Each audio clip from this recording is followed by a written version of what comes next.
not consume Okay, sorry. transferring our pictures. More focus will be on the topic part. Okay, so Yes, the I'm flying club, seeing that screen. yeah, stakeholders and their laws. So this is the most important topic. Though we have a timelines of 1 hour 30 minutes. Sometimes we do plus minus over here because this is the entire crips of your drone regulations and all that thing. So this is the most important topic which we need to learn um, before we actually fly the drone. Okay. So Okay. let's see how the international rules and regulations and standards and practice. So to achieve uniformity and agreement between the nations in the technical, economics, legal, operational matters with respect to the civil aviation, a treaty of establishment of international organization was signed on December 7th, 1944 at Chicago Conventions. So basically, if you see the moment we started the first flight, which was done by the Wright brothers, lot of countries, lot of inventors, they started building the airplanes, and testing different types and modules about the aircraft and all. And it fair amountly people were able to understand the physics, understand the science behind it, and were able to construct a good amount of aircraft, and people started utilizing the aircraft. Like initially, if you see the history of aviation, initially the aircraft were used as initially it was used for logistics, Yes, yes. airmail, the Yes. mails, especially the post, where you used to send your letters and all this from one place to another place. So it was employed or utilized initially, the aeroplane for that segment, and later on, actually people flying in the aeroplane and traveling from one location to another location and all the things. And then defense has adopted, or the military has adopted, Of course. seeing the aircraft as one of the potential, where they can do. I mean, initially they thought about doing it from a surveillance or reconnaissance purpose, monitoring or keeping an eye on the enemy territory, or movements and all that thing from perspective. And then later on putting up the ammunition part on the aircraft and utilizing them as a weapon kind of thing, or it could be used in a warfare Understood. activities as also. So initially from reconnaissance, monitoring, surveillance kind of thing, they later on was adopted into the actual warfare, and that's Hmm. how. And then as we understood the overall technology, overall development in the flying, and people were comfortable initially with smaller aircraft, and then becoming a bigger aircraft, and then Yes. flying not only the domestic but also international. Like we Hmm. have seen those times where people attempted flying from UK to New York, or longer flights, or intercontinental kind of thing, Yes, or flying intercontinental. internationally. So that's where actually all these countries thought that we need to have a common understanding, okay, to achieve uniformity and agreement between nations on technical, economics, legal, operational matters with respect to civil aviation.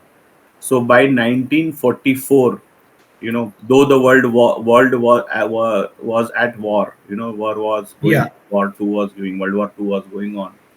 So, and even in, if you see in World War II, it was a more of like flying, and the warfare was happening that point in time. So they thought that we need to have some agreement.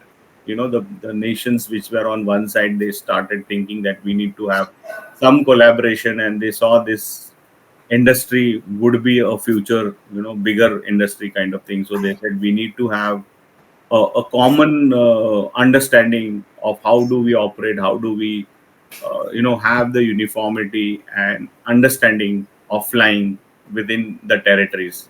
Hmm. So that's how International Civil Aviation Organization was born, headquartered at Montreal, Canada, which has council consisting of 36 contracting states. So when Hmm. we say contracting states, means nations. Okay, that time it Understood, was, understood, sir. yeah, the states.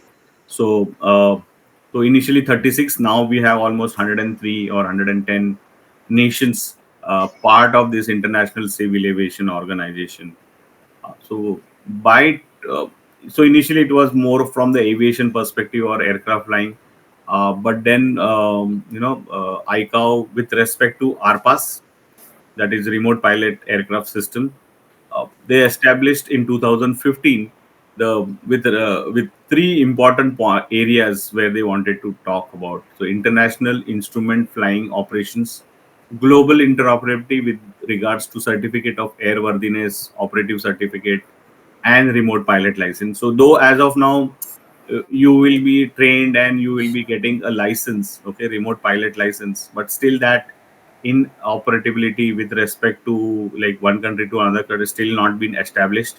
But they are working, the ICAO is working on that guidelines. Like if you get a license in India as a drone pilot, that should be also acceptable in other countries Other also. countries as well. Like we have in civil aviation, like you become a pilot in India, you can fly. Of course you need to get trained on that particular aircraft, like it's not necessary because Yeah, when but you that will be like a small bridge course. yes, yes. So initially, when you are getting a pilot license, CPLS kind of thing, you are actually getting trained on like small aircraft, like trainer aircraft, like Cessna or something. But tomorrow you are to supposed to fly a Boeing or Airbus. So you need to get, once you become a pilot, you may have to, based on your opportunity and your job profile, you may have to go through, or the company may sponsor you the training on those aircraft also. Similarly, in drone also, like you may get certified on a particular drone or particular training drone, but based on your job profile or whatever it is, you may have to do a refresher course or some kind of a crash course kind of thing for a particular aircraft or particular drone. Okay. And then national authority focus, that's the framework for domestic operation, not only within the countries or two different countries, the interoperability, but also within the country, what could be the rules and regulations and how you are adopting the complete requirement with respect to the drone, right? Be it like the type of aircraft, aircraft getting registered, and then the operations with respect to the safety, security, and the compliance, what you need to maintain on regular basis, so that you do safe and secure flying with your Understood. drones, right?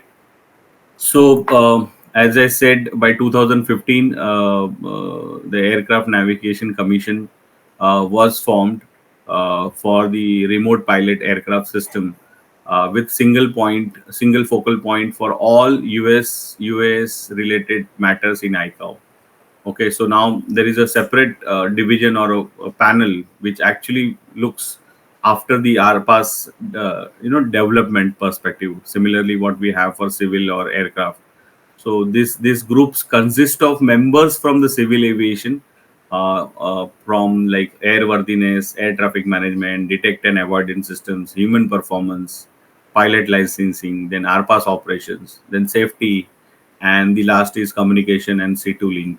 Where we talk Understood. about how do the your drone actually communicate with the remote control or the control station, what we call, our ground control station, what we call actually.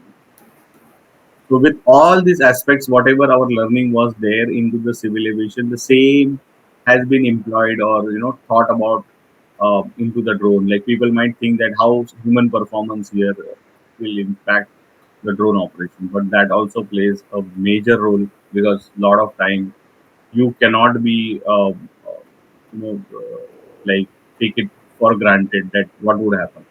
Though it is not, there is no person in the drone or thing, but as a drone, as it is a mobility device, it could cause some kind of a error or some kind of a damage, because of the human performance also. Like for example, you may be under influence of alcohol or a drug, or maybe normal human being can also fall sick at any given. Like for example, if I'm flying a drone in agriculture, when I'm flying in the morning 9 o'clock, I start my day with a good thing, and I fly almost for an hour.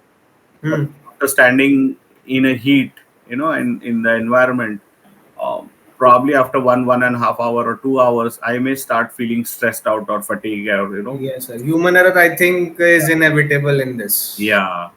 So similarly, like when I was doing a project in Bihar for power line monitoring, so most of our power line towers, not always they are in city or village, but sometimes they are in very remote terrain kind of environment where they are difficult to actually reach, and you do not have any kind of a facility and all the things.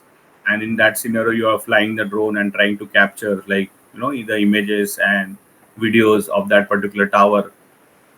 Was lot of time I have seen sometimes people have fall sick after flying for 2 hours in a heat, even a very summer heat kind of thing, and then Mhm. dehydration and all that things has impacted the performance, of the people or like that. So human performance is also one of the important aspect.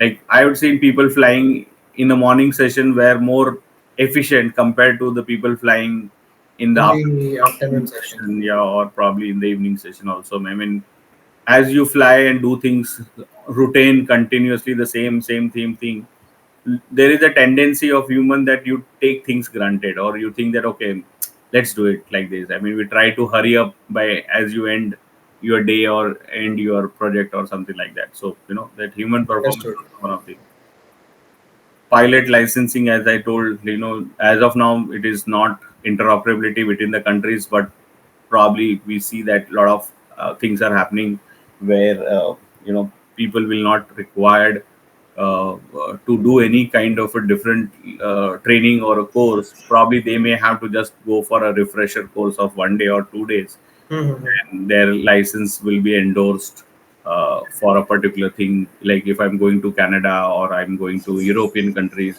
where I can have that additional license endorsed for flying in those regions also. And of Understood. course safety and communication C2 link, because there would be a lot of emergency situations could be there because of the loss in communication or C2 link, or maybe from a safety standpoint we need to Mhm, see mhm, what mhm. is Mhm. our plan B in case of XYZ thing happens, or could be different challenges could come into the picture. Understood, sir. Okay. So if you see in India, the Aircraft Act 1934 is the first law passed in India to regulate the civil aviation industry and make better provision for the control of manufacturing, possession, usage, operations, sale, import, and export of the aircraft. Okay, so this is the first act. When we say Aircraft Act, means that is 1934. That is the first law which was passed to regulate the civil aviation industry. Okay, so that Okay. then we can make the manufacturing, possession, use, operation, sale, import, and export of aircraft. Because there were a lot of rich people who were actually trying to adopt or incorporate aircraft into their possession, like JRD Tata and a lot of Princely's, or those kings, Understood. then the people were thought of having their own aircraft for, Private aircraft. yeah, Yes. paratroopers. So that's where the Brit, though that time we were under the British rule, Yes. that's the first law which was passed in India to regulate the civil industry. But as we see that the act was formed with very generic definitions of things like manufacturing, possession, use, operational, but then it needs a lot of amendment to it. Okay, and over the period of like 3-4 years, the government thought that we need to do some amendment, and that's how the aircraft rules 1937. So if you see Aircraft Act, when we say Act, it is 1934. When we say rules, it is 1937. Okay, under Understood. the Aircraft Act 1934, applied to and to person on aircraft registered in India, aircraft operators in India, as well as aircraft for time being in and over Indian airspace. So the Okay. moment you enter the Indian airspace, it may be the aircraft belonging to Germany, it could be an aircraft belonging to Singapore, it could be aircraft belonging to any other country outside Indian airspace or Indian territory. The moment they enter the Indian airspace, they have to follow the aircraft rules 1937. Okay, as simple as that. So that's what it says, that rule is applied to and to person on aircraft registered in India, aircraft operators in India, as well as aircraft for time being in and over Indian airspace. Okay, Okay. that's what it talks about 1937 rule. The same thing is applicable in the drone also. So we'll see when we touch base on the drone rules. The full form of car is civil aviation requirement. So if you see 1937, we have this act and then rules coming into the picture. Over the period of last I would say 80 90 years, there are a lot of amendments has come into these rules. Or as on like 2003, there was till 2003 there was no rule on what is a dangerous goods, what can you carry in the aircraft and what you can't carry, or what is been termed as a dangerous goods. Okay, so that amendment come in 2003. I mean, there is a clear. Yeah, it was because of the aftermath of 9/11. Correct, correct. So that came into the picture, and so whenever there is an amendment coming up or new thing coming up, the DGCA would release a document called as CAR.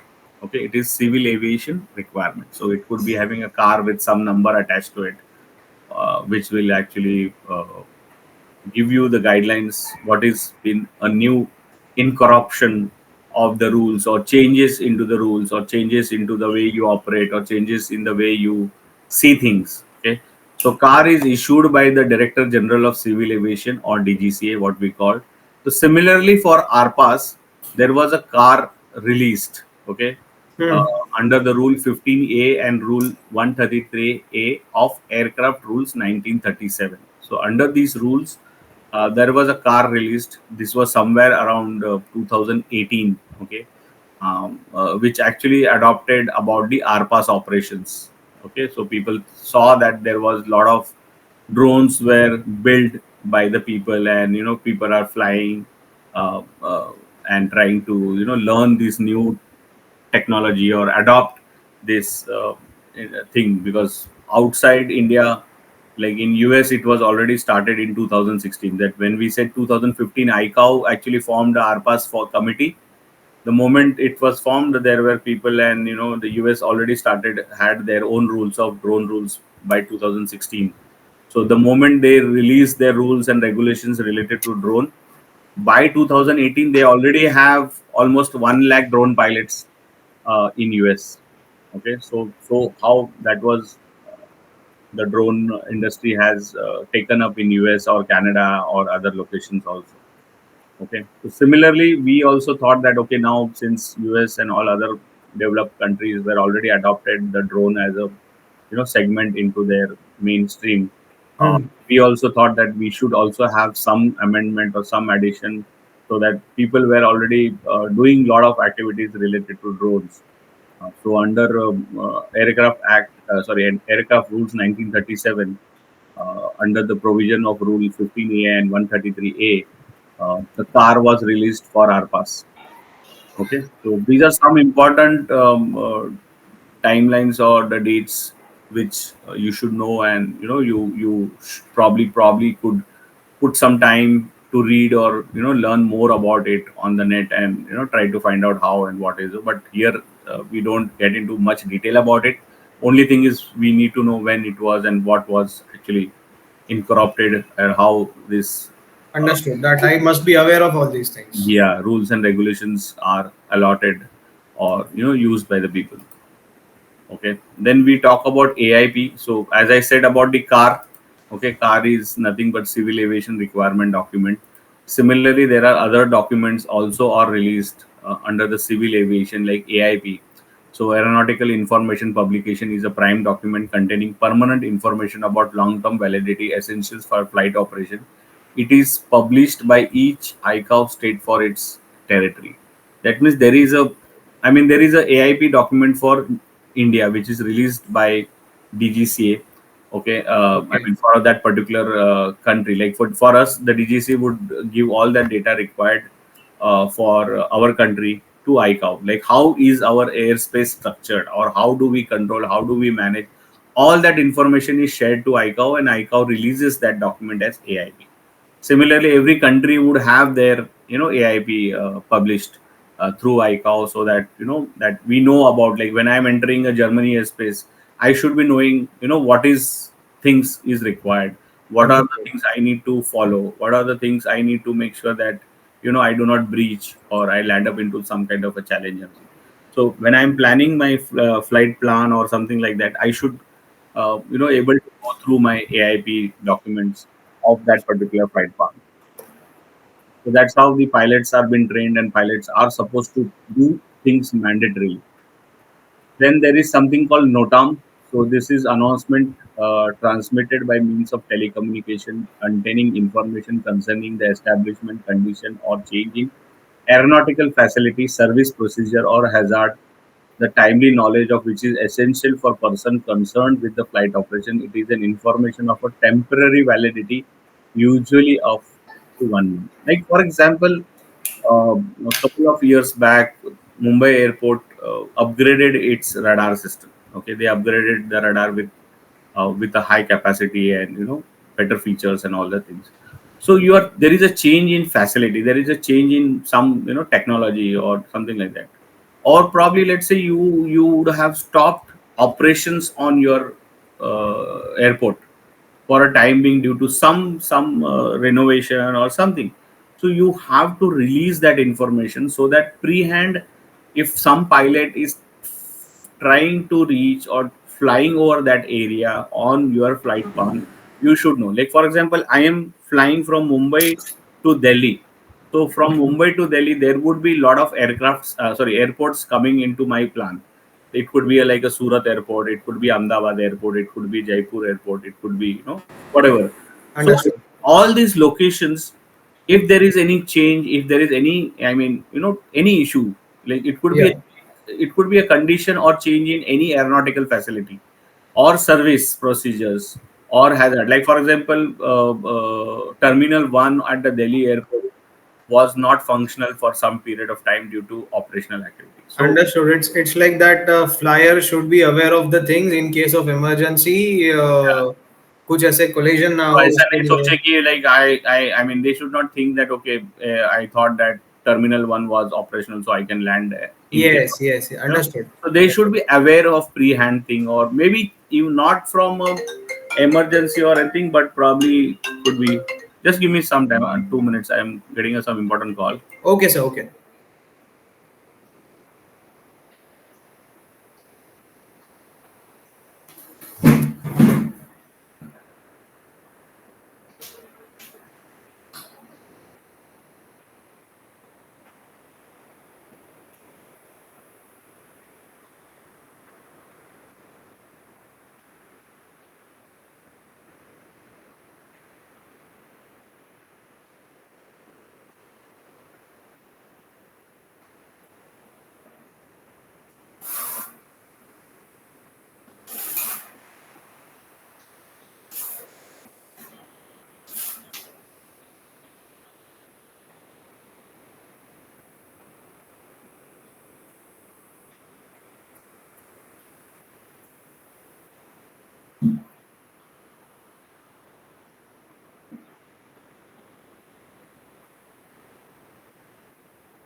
Okay, sorry, there Yes, was sir. some call from the office.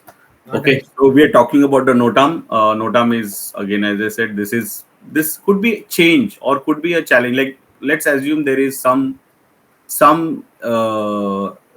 what we say hazard has had happened, or there could be some crash would have happened on that particular airport or that particular runway, or there could be some challenge, fire or something, some issue. So that point in time, that particular facility is not operational, so they have to release a NOTAM, okay, for a time being, or there might be some renovation going on a particular tarmac or a runway and all that thing. So you should keep posted about this, and the pilot who is actually flying on that segment or on that path, he should be aware of these things. That's where we talk about the NOTAM. Okay, notification to airmen, it is called.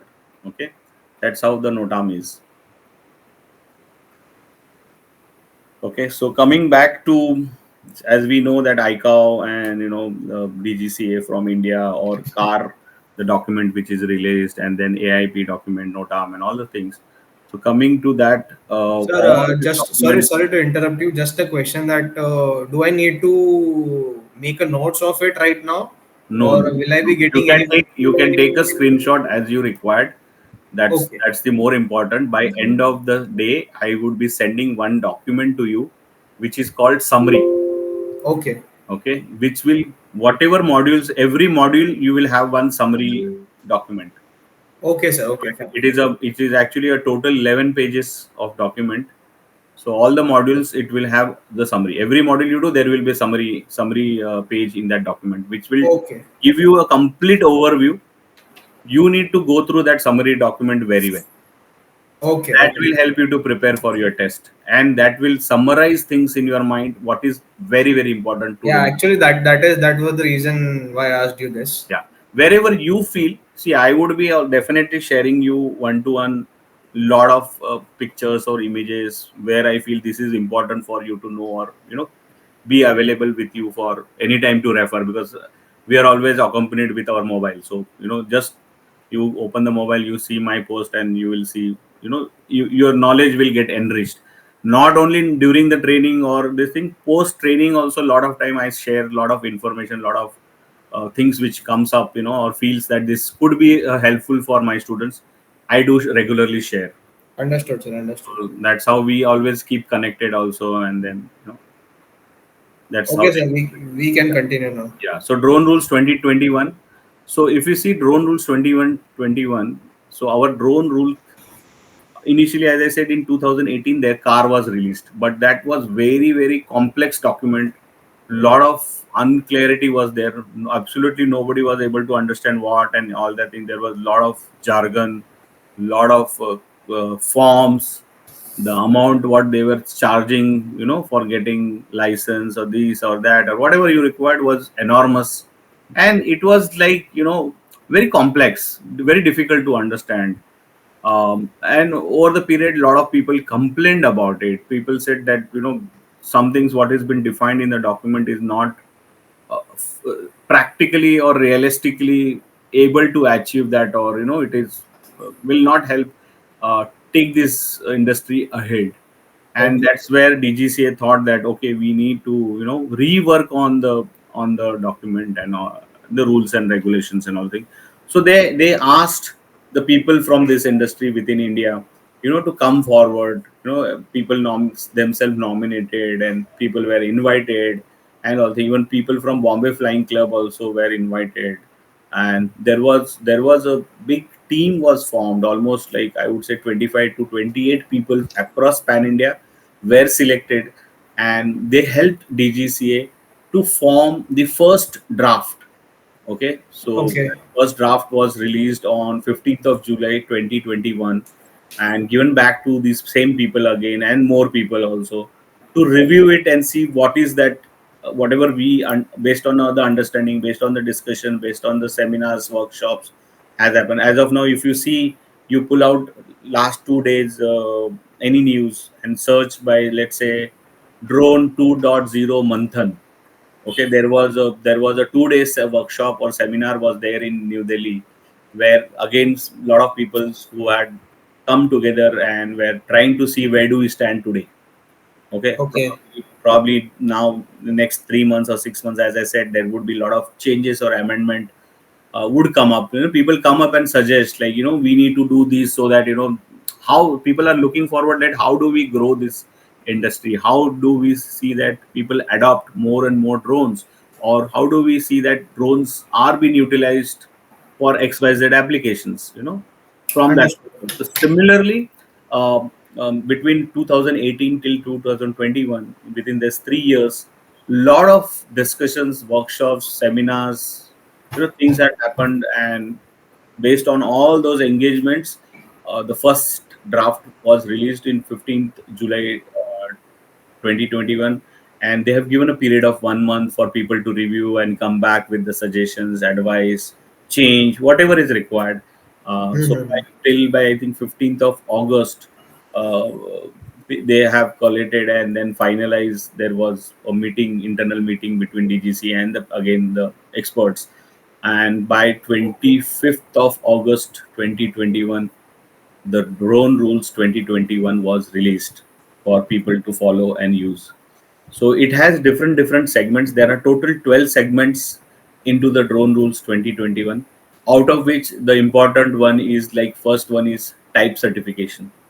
Okay, so Okay. type certification means, like, as a individual or as an organization, you can always build a drone, but you want to manufacture and sell that drone to people, then you have to get your drone to be a type certified. Like, you can build a car, but if you want to sell that car, you have to go through lot of regulations and lot of procedures, what, and you need Understood. certain, We need that approval kind of yeah, a thing. like, right, the quality approval, the safety approvals, all those aspects same are applicable to the drone also, which we call it as a type certification.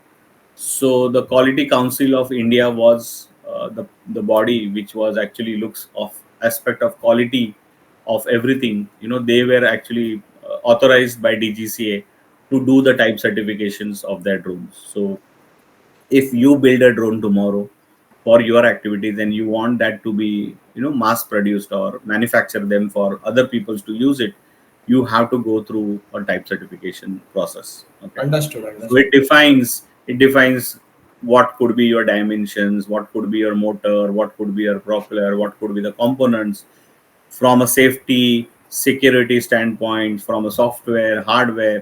There are so many things you have to look into it. So not only making the prototype or a product, but also the documentation perspective also, you have to create an endless documents when you are going for a type certificate, like for example user manual, quick guide, or manufacturing manuals, then maintenance manual, logs, how do you do, what kind of AMC insurance, when, like, Understood. when you have a car, you make so many things about out of it, right? The components, Yes. spares, Yes. so Yes. similarly for a drone also you have to go through a type certificate, which is a very tedious process. Normally, ideally, I would say, not normally, I would say ideally, as per the DGCA rules, the QCI is supposed to take 60 days once you submit your proposal for type certification, and then 15 days by DGCA. So overall, it should be take 75 days to get the drone type certified. But Okay. it never happens in 75 days because QCI would come back. So QCI is not itself doing the type certification. The QCI has adopted another four bodies, who are responsible for doing the type certification audit or compliance part.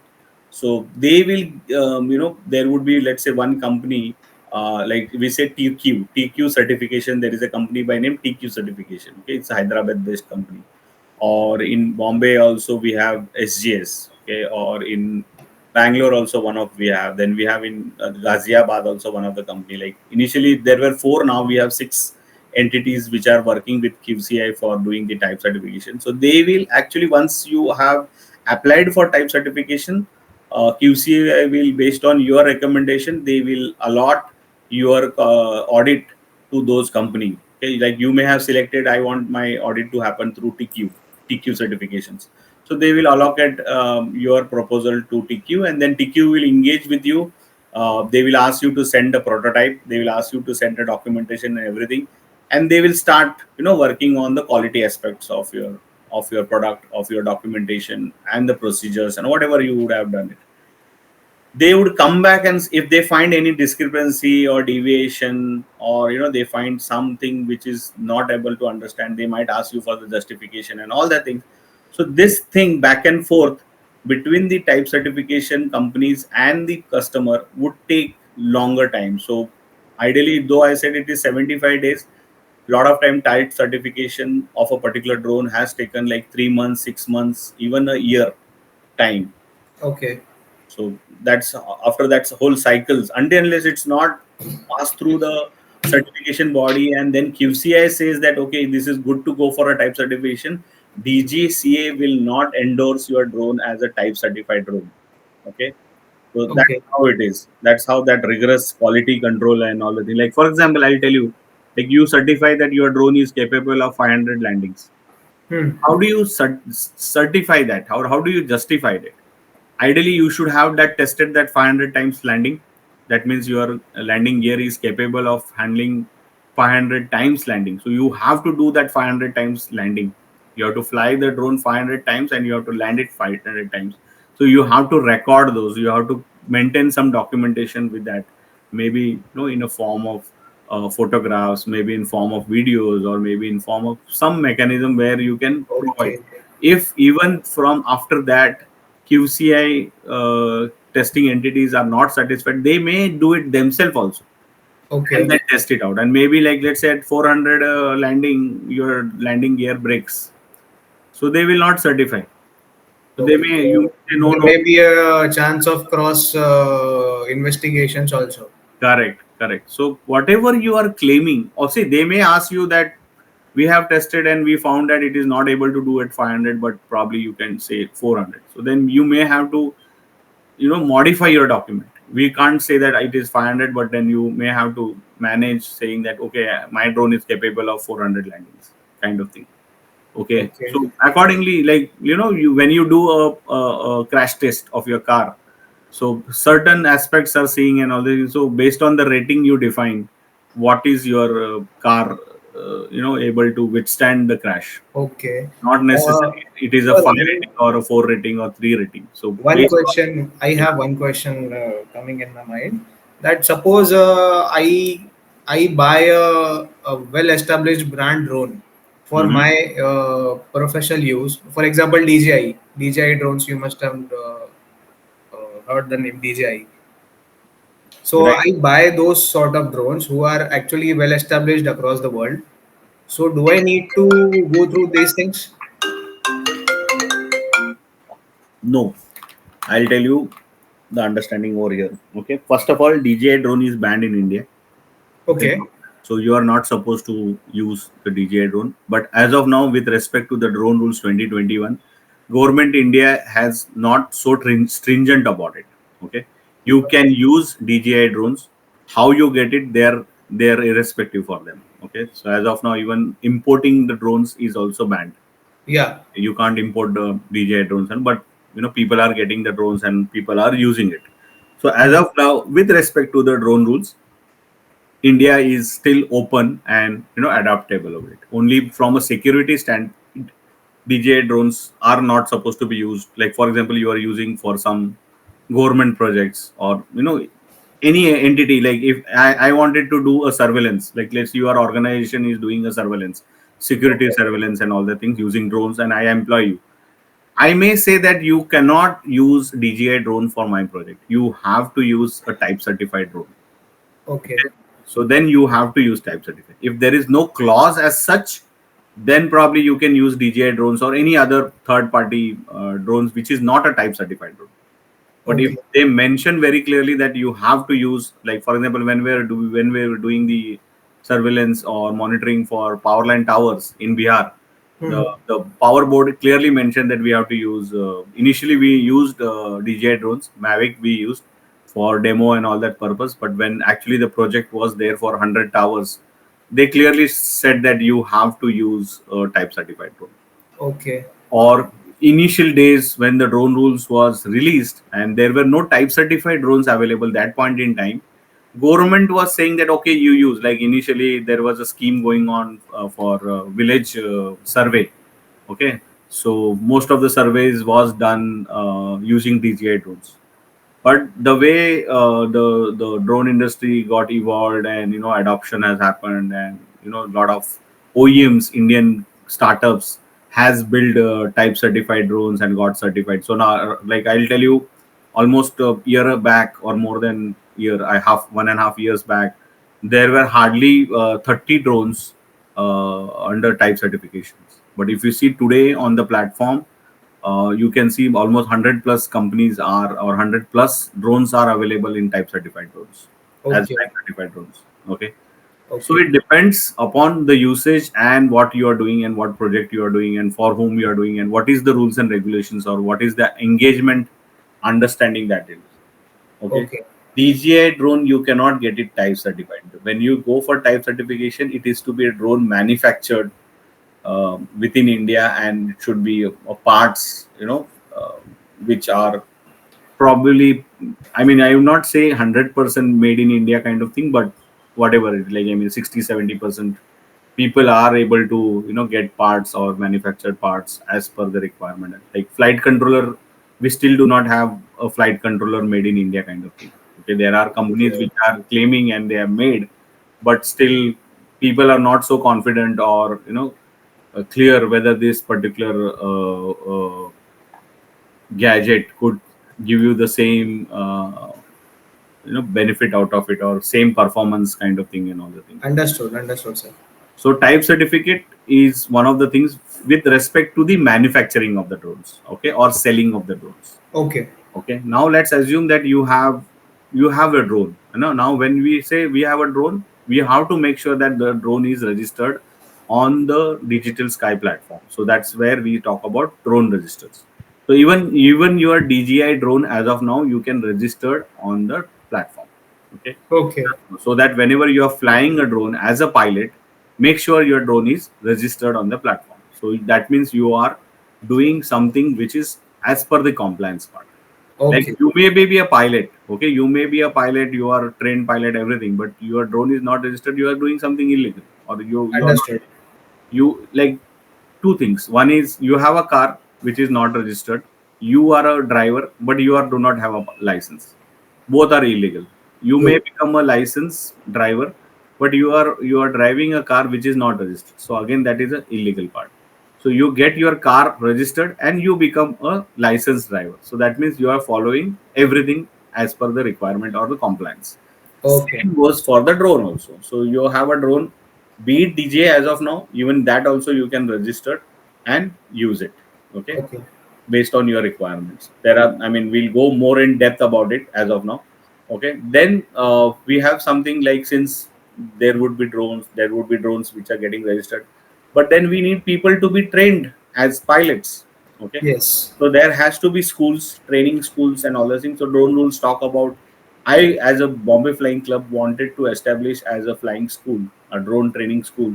What all the things I need to set up, like what kind of a classroom, what kind of the infrastructure I need to say, what drones I should be, on what drones I would be training, what could be the syllabus, what could be the procedure of testing. All that aspect of, as a training school, is defined into the drone rules under one segment called RPT. Okay. Okay. Similarly, there would be people who would be coming for these trainings. So who can be trained? So any individual who is above 18 and within age of 65 can obtain a license. He should be minimum 10th pass. He should be having a passport, Aadhaar card, and other documents. Plus, he should go under a medical fitness test. That's a medical certificate which you need to get it from NLP. So these are some eligibility criteria are been defined. Once you have this basic criteria, then you can go to a pilot training school like Bombay Flying Club, enroll yourself, and do your theory practical, and you go through the test and all the things. And once your test and everything is done within particular time, like 7 to 10 days, your license should be generated, or RPC should Okay. be generated and given. Okay, so the moment we finish your training, we will all will take whatever the documents you have given to me as a hard copy. I will scan them and send them to the DGCA, and generate your RPC. beyond DGC. Earlier, the whole process was done by the DGC on the platform itself. Okay, so Okay. as of now, they have stopped that activity because they are in migrating this platform to the new version or new platform. Okay, so they have stopped this and they have authorized the RPTOs to generate the RPC on behalf of DGC. Okay. So if you see initially, even the RPTOs was hardly, I would say, 50. You know, 37, 38 RPTOs were there last one and a half year back. But now it has almost tripled. So now we see there are almost 162 RPTOs across Yeah. India. Okay. So many RPTOs. So even if you think in a week, every RPTO trains, let's say minimum 10 students. So 150 अगर आप पकड़ते हो तो almost 15 150 I would say pilots would be trained, Mhm. right? So Okay. not 150, sorry, 1,500 pilots would get trained. So that's a big number, and maintaining the number of license, and the license, there is a license number which needs to be generated for each of them. It was becoming a very chaotic and complex in a manual form for a DGCA to do it. So they have come up with a formula to generate a license number based on the document and the training and all the things. There is a method to do it.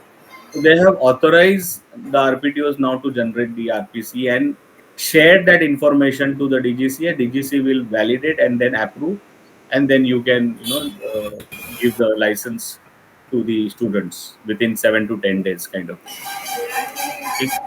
The moment you register your drone or moment you have a drone, make this is one of the mandatory thing that your drone needs to be insured.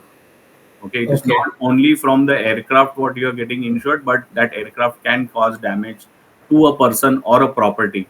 So just to safeguard these things, government has made very clearly, or the rules made it very clearly, you need to have a insurance for your drone.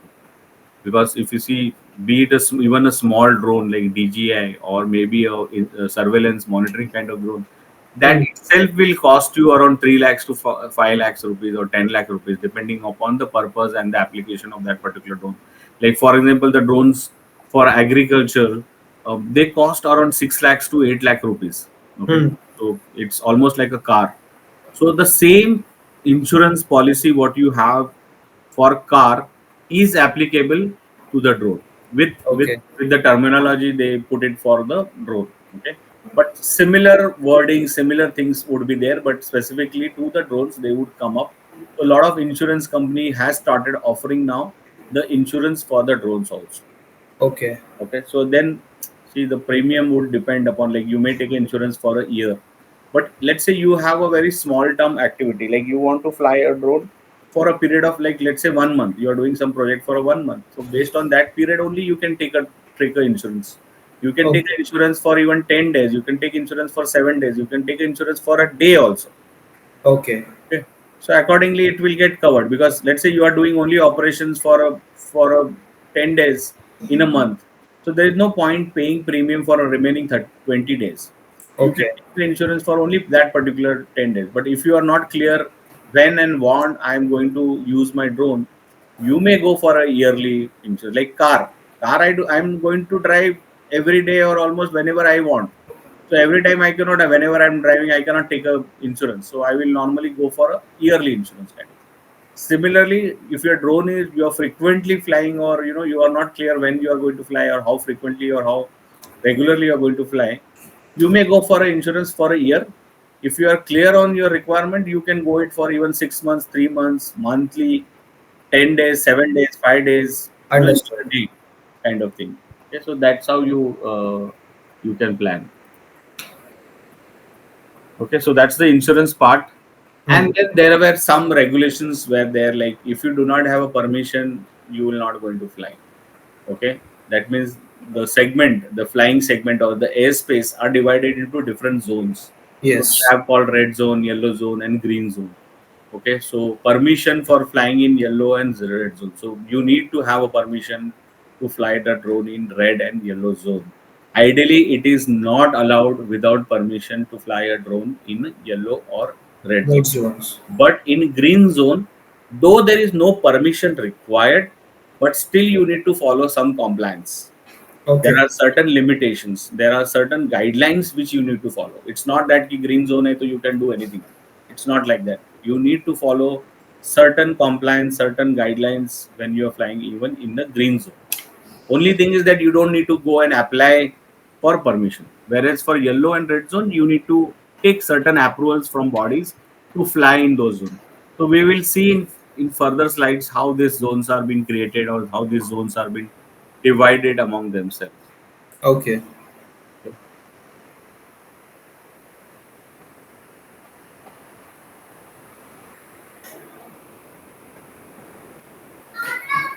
Okay. We were actually supposed to have a break at 11:30, but we still, so we'll just do it for another 15 minutes and then we'll go for a break. Okay. Fine, fine, sir. Fine. So the drone rules talks about the classification and categorization of drones. So first is the definition. What is UAS? UAS stands for Unmanned Aircraft System. Okay, so a lot of people get confused between UAV, UAS, RPA, RPAS. They are all same, but how these words are being used. Okay, so when we talk in totality, when we talk about drone, it's not only the drone. Okay, it's a drone. There could be a component like you are flying a drone. It's not only the drone on its own going to fly. You will have a remote control also with it. You may have a ground control also with it. So all that components will called as unmanned aircraft system, whereas only drone will called as UAV, unmanned aircraft vehicle. Okay, so we understand on the terminology or the words. Okay, Okay. when we say system means complete. The drone, the remote control, or the ground control, or whatever devices are associated with it. Okay, that's how Okay. we call it as UAS. Now, this UAS is categorized as different aircrafts. Okay, so they are categorized as rotorcraft, then they are categorized as aeroplane, then they are categorized as hybrid. So there are three types of category of UAS. So when we say UAS means, first of all, understand the first word, unmanned. When we talk about aeroplane, so this aeroplane is also an unmanned. Okay. Okay, it's not the aeroplane what we are talking about, the civil or commercial. Understood. It is Those unmanned small. airplane. Yeah. This is a smaller aircraft without a pilot being on board. Hmm. So you are remotely flying this aeroplane. Okay, so your UAS is of three categories: rotorcraft, aeroplane, and hybrid. Now there are further subcategory of this also, but as of now, I am not talking about the subcategory. We'll see in the subsequent slide what is the subcategories of categories of this. Now let's see how the drones are classified under Drone Rules 2021. So drone rules says that there are five classifications, five class of drones or UAS within India. Okay, they will be classified as nano, micro, small, medium, and large. So currently we are taking a training under classification or a class of US is small. Small. Okay, so now we'll see how do we define this nano. How do we define which drone or which US is called nano, which US is called micro, which call is small. So here, see here we have not defined anything. How do you, which drone you call it as a rotorcraft, which drone you call as aeroplane, which drone you will call it as hybrid? Here we have not defined anything. We have purposely kept this slide because we want to focus on these words important. Hmm. Because if I just give you definition here, you will say, okay, nano means this, micro means. But I want first you to understand, because a lot of time people do not understand or make mix. मैं पूछा ना, like for example, what is the category of your drone? So okay, I have a small category of drone, Understood. which is very wrong statement. That means this Right. pilot is not got the training properly. Okay, Okay. sometimes by mistake we say small category. Okay, because we are used to saying like that. Okay, but it's a class, not the category. Whereas category is rotorcraft, aeroplane, and hybrid. Trust me, when I took my first training 2 years back, I was not at all clear on it because my trainer, I do not want to blame my trainer about it, but though it was a new industry and people were also trying to understand on the lot of things even was not clear even for the trainers also. Okay, or the Mm-hmm. way the training was imparted in that point in time. So, people were not clear on the category, subcategory, and classification of the drones. So, in our this training, we have made sure that the students who get trained, they are quality trained, not the quantity trained. Okay.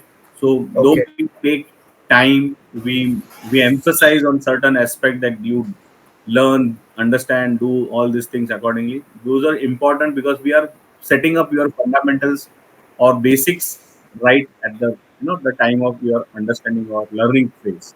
Understood, sir. Okay, so you have a classification: nano, micro, small, and medium and large. So let's see, move ahead. We are clear, right? Three types of Yes, yes, sir. category and five types of class. Okay, now I will tell you about how this class is defined or how do we come across these classifications. Okay, so now let's see the categories in detail. See, I have on this slide itself, I could have put the pictures and everything, but Yes, I sir. want you to learn from this slide is the basic, the words, the number, Hmm. category. I don't want to give you any picture as of now. Just Got it, sir. the same. Okay. So now if you see in detail, now you will able to know more about it. Now Yeah. when I talk about rotorcraft means there are four There are rotors on it. rotors into it, right? Yeah. Then aeroplane is like your normal aeroplane, but which is unmanned. The aeroplane looks like an aeroplane only, but it Okay. is unmanned. Okay, Yeah. we are talking about categorization of UAS in India. Okay, this is only specific to India. Okay, then you have hybrid. Hybrid is nothing but combination of aeroplane and rotorcraft. Okay. Combination of these two category is the third category called hybrid. Then further these categories are subcategorized as remotely piloted aircraft system. That means any of these three categories can be remotely piloted aircraft system. That means I can remotely using the remote, I can fly them. I can fly hybrid, I can fly aeroplane, I can fly rotorcraft. Okay. We can also have a subcategory of these three categories as model RPAS. See, when we say model means what? Model means before actually these categories can become a type certified drones. So before they becoming a type certified drones or type certified UAS, they will be always be a prototype or they will be always a model.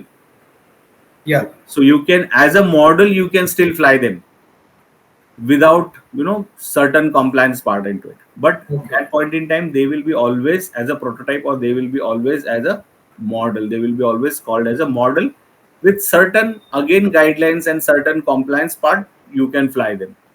Okay, like for example you are doing aero modeling, so your aero modeling aircraft, again they are remotely piloted, but Yeah. they cannot be called as type certified or they cannot be type certified. Okay, they are only to be flown as a model aircraft. So they are more of a research and development Correct, sort of or purpose. testing or maybe even recreational activities.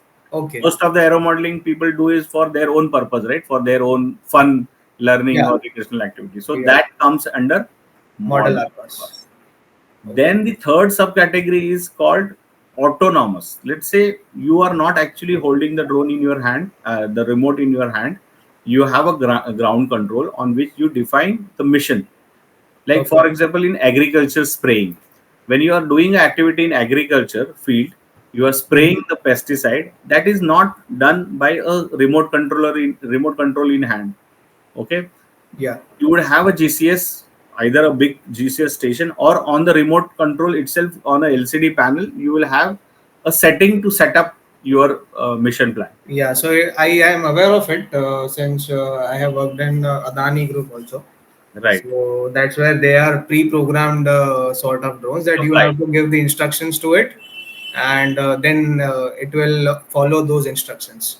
Correct. Correct. So in like for example agriculture or even our power line surveillance or telecom tower surveillance, Yeah. we program the drone, we define the plan, we define the flight, we define the way it has to be, perform its actions, perform its maneuvers, and the activities like capturing the photos or capturing the videos, all that things, or like spraying the pesticide, how much amount of pesticide it to spray, how much time frame it needs to take, what speed it needs to flow, what distance between the two rows it has to be, flown, and if there is obstacles, how it has to avoid the obstacles, and all that things is been fed into the control, and that control is been uploaded to the drone, and drone then, when I say okay start, it will start functioning Yeah. its activity. So that is called as autonomous. Hmm. Means we are not flying, but the drone is flying on its own and performing the actions. Yeah. So categories are rotorcraft, aeroplane, and hybrid. Subcategories are remote piloted aircraft system, or we call it as RPAS, then model RPAS, and then autonomous UAS. Okay, that means automatically it is flying. So clear on this categorization and subcategorization now. Absolutely, sir. So when there is a document, there is a 43-page document, out of which 22 pages are in English and remaining pages are in Hindi. So the drone rules are been defined in both languages, Hindi and English. So English 22 pages will talk about whatever I am slides. If we run through the document, it becomes like a law document. Okay, so understanding becomes very difficult. So we have simplified it in a form of a presentation so that it becomes very easy to understand. So when you go through that document, the actual drone rules document, things would become very simpler for you. When you are reading those lines, it becomes very, you will able to visualize my slides, you will be able to visualize what I have said to you or what I've spoken to you about it. It becomes very simple for you to read. When I Okay. was having a training, I was given that document to read, and I was run through that document. तो मेरे को ऐसे लग रहा था कि मैं drone सीखने आया हूँ, या I was going through a law session kind of thing. Understood. Understood. Okay, so it was drone rules 2021. So they showed us that document, and they were scrolling that PDF document for me. And end of this session of this module, I will show you that document, and in evening I will mail that document to you also, so that it is handy to you. You can print out and keep reading on it and learn more about it. So there are 12 segments in the drone rules, and there are 55 rules. Okay, but that each rule, it has its own terminology, the wordings, the understanding, everything. So we have breaked it in a simpler form, that so that student can understand this more effectively.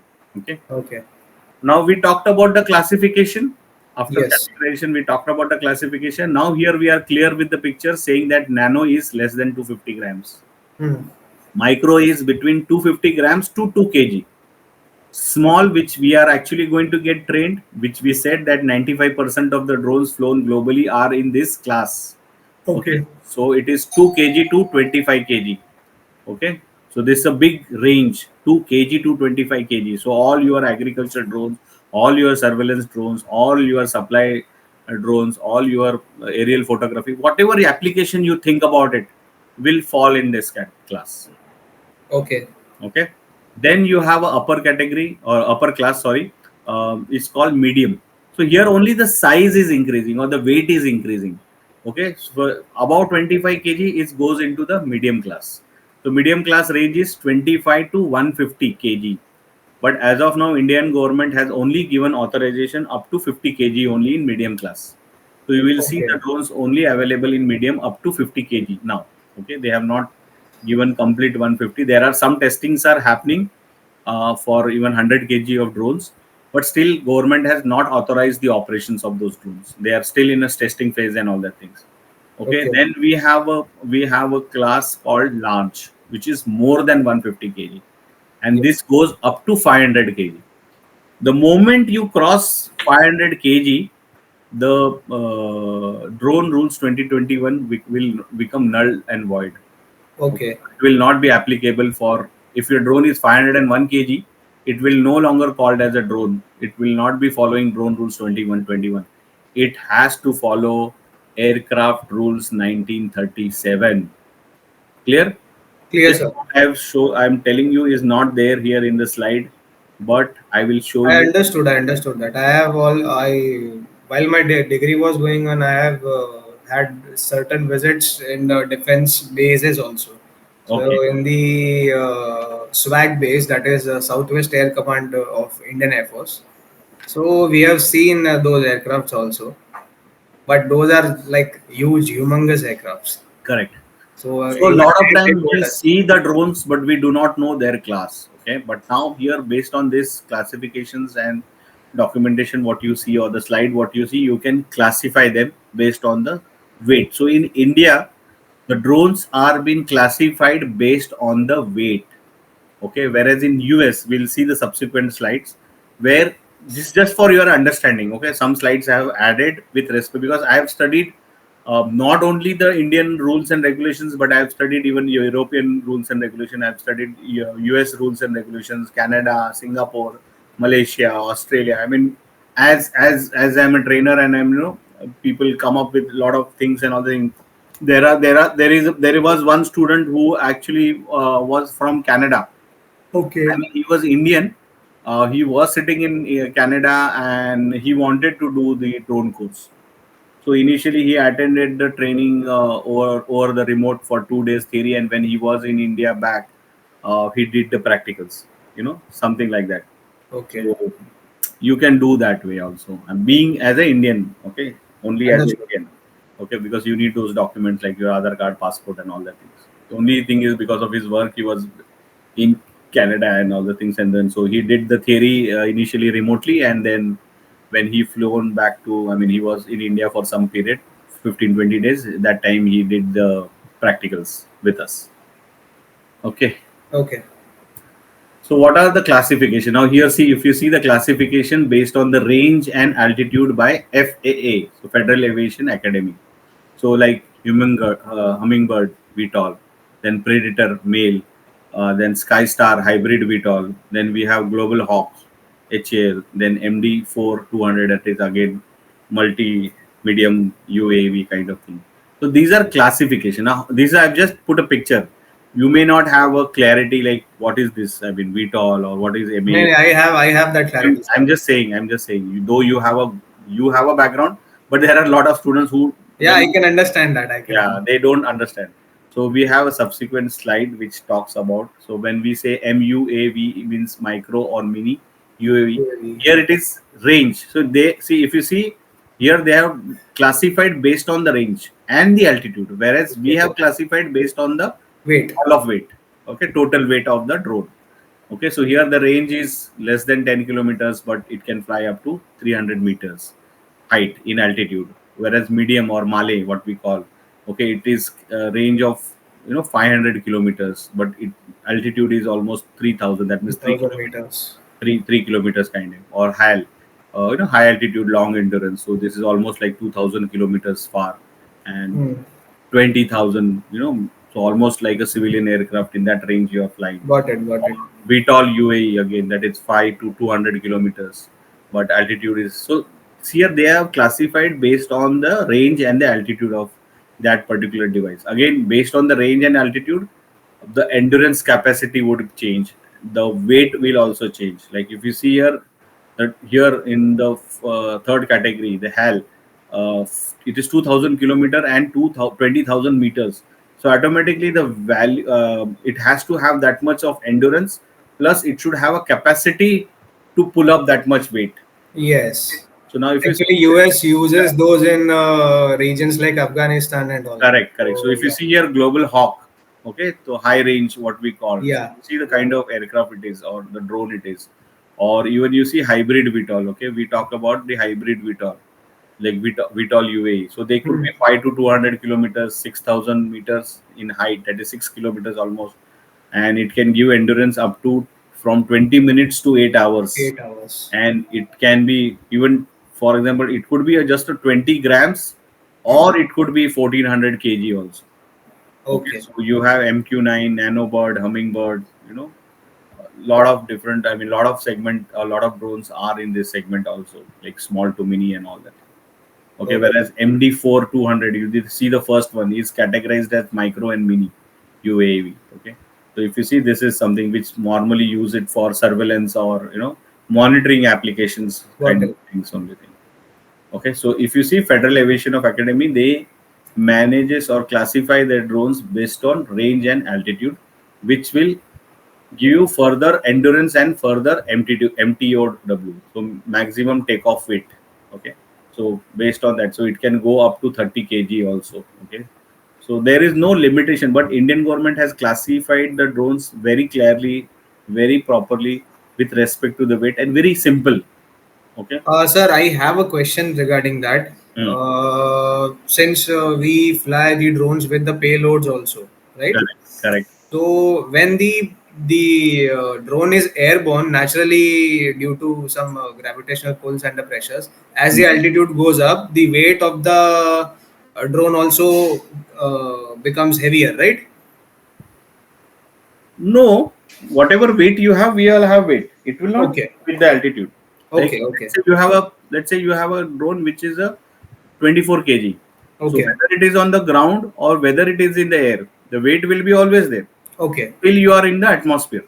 The okay. moment Got you it, got cross it. the atmosphere and you go into the space, Hmm. it will become weightlessness because gravity is not working on it. Yeah, yeah. Wherever you are there, the gravity is constant. That 9.8, that pull is what's there because of the Earth's gravity. That will be irrespective of your location, whether you are on ground or whether you are in the air. Okay, It will be the pull will be always constant. okay, You will always encounter 24 kg on ground, or whether you are in the air, it will be always 24. okay, Only because of your propulsion, you are counteracting that pull, okay. which we'll see in detail when we talk about the basic principles of flight Aerodynamics and all. Okay. aerodynamics. Okay, so you will understand what I'm going to talk about it. How Yeah, yeah. okay. So again, classification based on the size. Okay, as per FA. So very small, mini, medium, large. So again, like less than 50. We saw here, right? Less than 50 Yeah. or all the things. Similarly, 50 centimeter to 2 meters, mostly fixed wing or few rotary wings. That is called mini. So this is little bit complex, to understand with respect to the range, altitude, endurance, MTW, and then again come talking about the size. I mean, too many parameters you need to think and then say what this is what it is. True, true. So it's very complex. I mean, since they initially built this in 2016, so over the period time, India learned a very simpler way and easier way to do things. Okay, so they simply Okay, said, okay, irrespective of size, automatically see that if your weight is more, your drone will be bigger. Your drone will only become big only when your weight is more. Like if you build a big drone, automatically the weight will be more.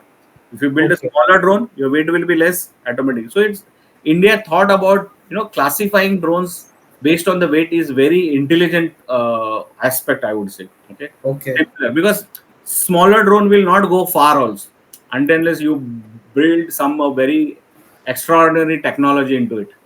So smaller drone will have a smaller battery. Smaller understood, drone will understood, not sir. have more endurance, will not fly very high. It will not fly. So all that limitation would come automatically. True, So you want more endurance, drone will be bigger. So automatically your capacity will be more, your battery will be more, everything will more. So more means medium or large. Small is a very is on a such a way that if you see small is in between all the things, all the five class, small stands in between. So it is a perfect place where that's why it is 95% drones are in that segment. Okay, okay, 2 to okay, 25 kg capacity, you can also have good endurance also you can have. I mean, it balance out. Okay, whereas this classification based on the size done by FAA, for them it is initially they were adopter of the drones, they have done it, but they are doing amendment and they are trying to see make it more simpler for people to follow and understand and all that things. understood. Now, as we talked about the drone rules, as I said, we have to do the type certification of the drones. So we have a form called D1. Okay, now there earlier when the car was released in 2018, there were almost like 75 forms. Okay, so it was so complex. Think how much complexities was there in the car which was released, and so much people were not able to understand which form to fill what for what purpose and all things. So all that was scrapped after the people's suggestions, advice, discussions, and all thing. Now we have only simply 5 forms. That's it. Okay. And every form has its own purpose. Very simple. Okay. So form Mhm. D1 we call it. So let's say you build a drone and you want to go for a type certification, you have to fill this form. So no Okay, person shall operate an unmanned aircraft system in India unless such unmanned aircraft system conforms to a type certificate or exempted from the requirement of type certificate under these rules. So any drone you are flying, you have to make sure that your drone is type certified drone, Okay. or you are exempted. There are some cases where you get exemption. You don't require that drone to be as a type certified. Like for example, when you are flying a nano drone, you don't require it to be a type certified. Without type certificate, like DJI Neo, okay, so that is a nano drone that doesn't require a type certification. You can fly. Okay. Okay, so that's the exemption. Or let's say micro drone, you don't require to be type certified, for example, if you are flying under certain conditions. Okay, so we'll see in detail further how these exemptions comes into the picture for different type of different class of drones. Okay. Just a minute.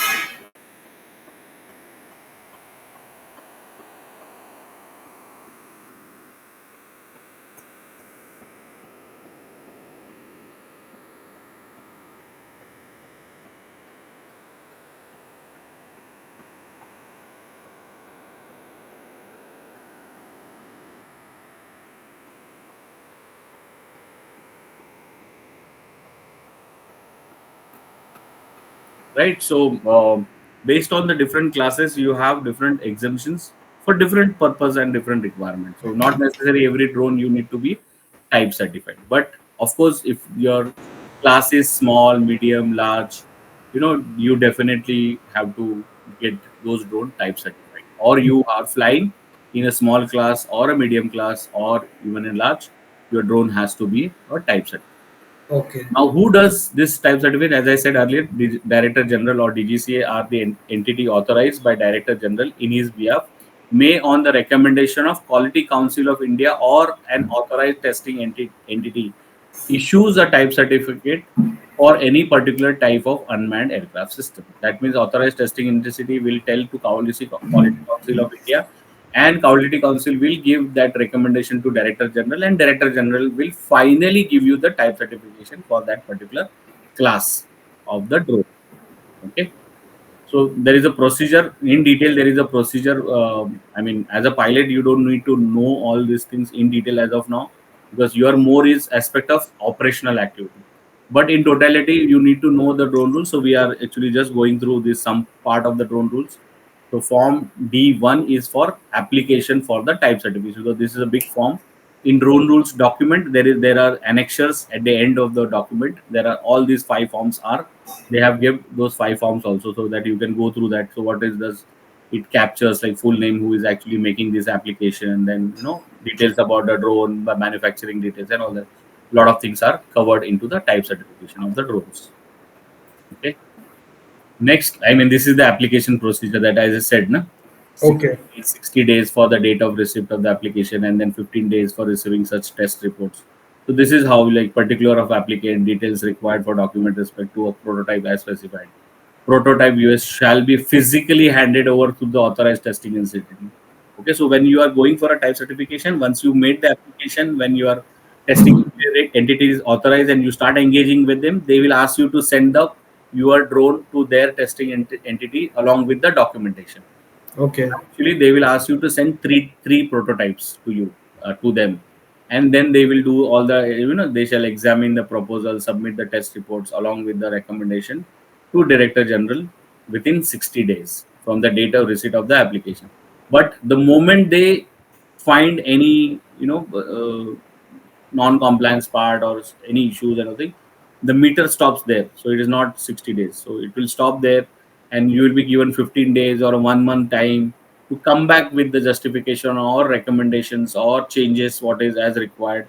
So a lot of people, take time, or they take, extension, that okay, we need not 1 month, but we may require some time. Until unless you come back and you write back to them saying that okay, we may not be able to do it in 1 month, but we may require maybe 2 months, 3 months, or whatever it is. You accordingly you take extension. So your meter is stopped there. Okay, let's say after 15 days or 20 days, they come up with some objections or all things. Your meter stops there. It will Okay. restart only once you submit back all the necessary things to them, and then they will start, and then they will maybe respond back after seeing your justification, documentation, recommendations, changes, whatever you do based on the observation what the testing entity comes back. Okay, so Okay. that's how this, don't think that मैंने apply किया तो 60 दिन में मुझे licence मिल जाएगा या मेरा drone चल. Understood. Understood. So that's how the things work here. Then once after 60 days everything is passed, you pass the type certification, all thing, the Quality Council India will give that report to DGC. So DGC will, from their higher authority, they will try to see whether things are done properly by the type certification testing entities, whether Okay. they have done things properly or not. So they will take 15 days from there, where they may go back to or they may also ask for suggestions or objections. They may raise objections also. Within this 15 days also, DGCA can also raise some objection. So in that case, when the objection is raised by DGCA, that time the testing authorized testing entity and you will work together to make sure you justify or you clear that objection. Okay. Okay. And Okay. when you are in testing phase, the authorized testing entity is sitting on the other side of the table. But when your phase is moved to the DGCA, the authorizing testing entity becomes you, and the authorizing testing entity becomes as a team. And then you have, because that time authorized testing entity is also under scrutiny. Because Okay. how did you come up with this, and they raise the objection. Ideally, it is the job of authorized testing entity to make sure that no objection is raised once it is been the report are been submitted to DGC. Okay, so they should not have any objection coming from DGC. So that is their job. Okay, so whatever testing, whatever justification, objection has to be there, has to be done at this stage of the authorization testing entity level only. Okay. Okay. Worst scenario में अगर कभी आ जाता है तो then authorisation testing entity will work with you to make sure that, because then they are also questionable, because why didn't they object this objection.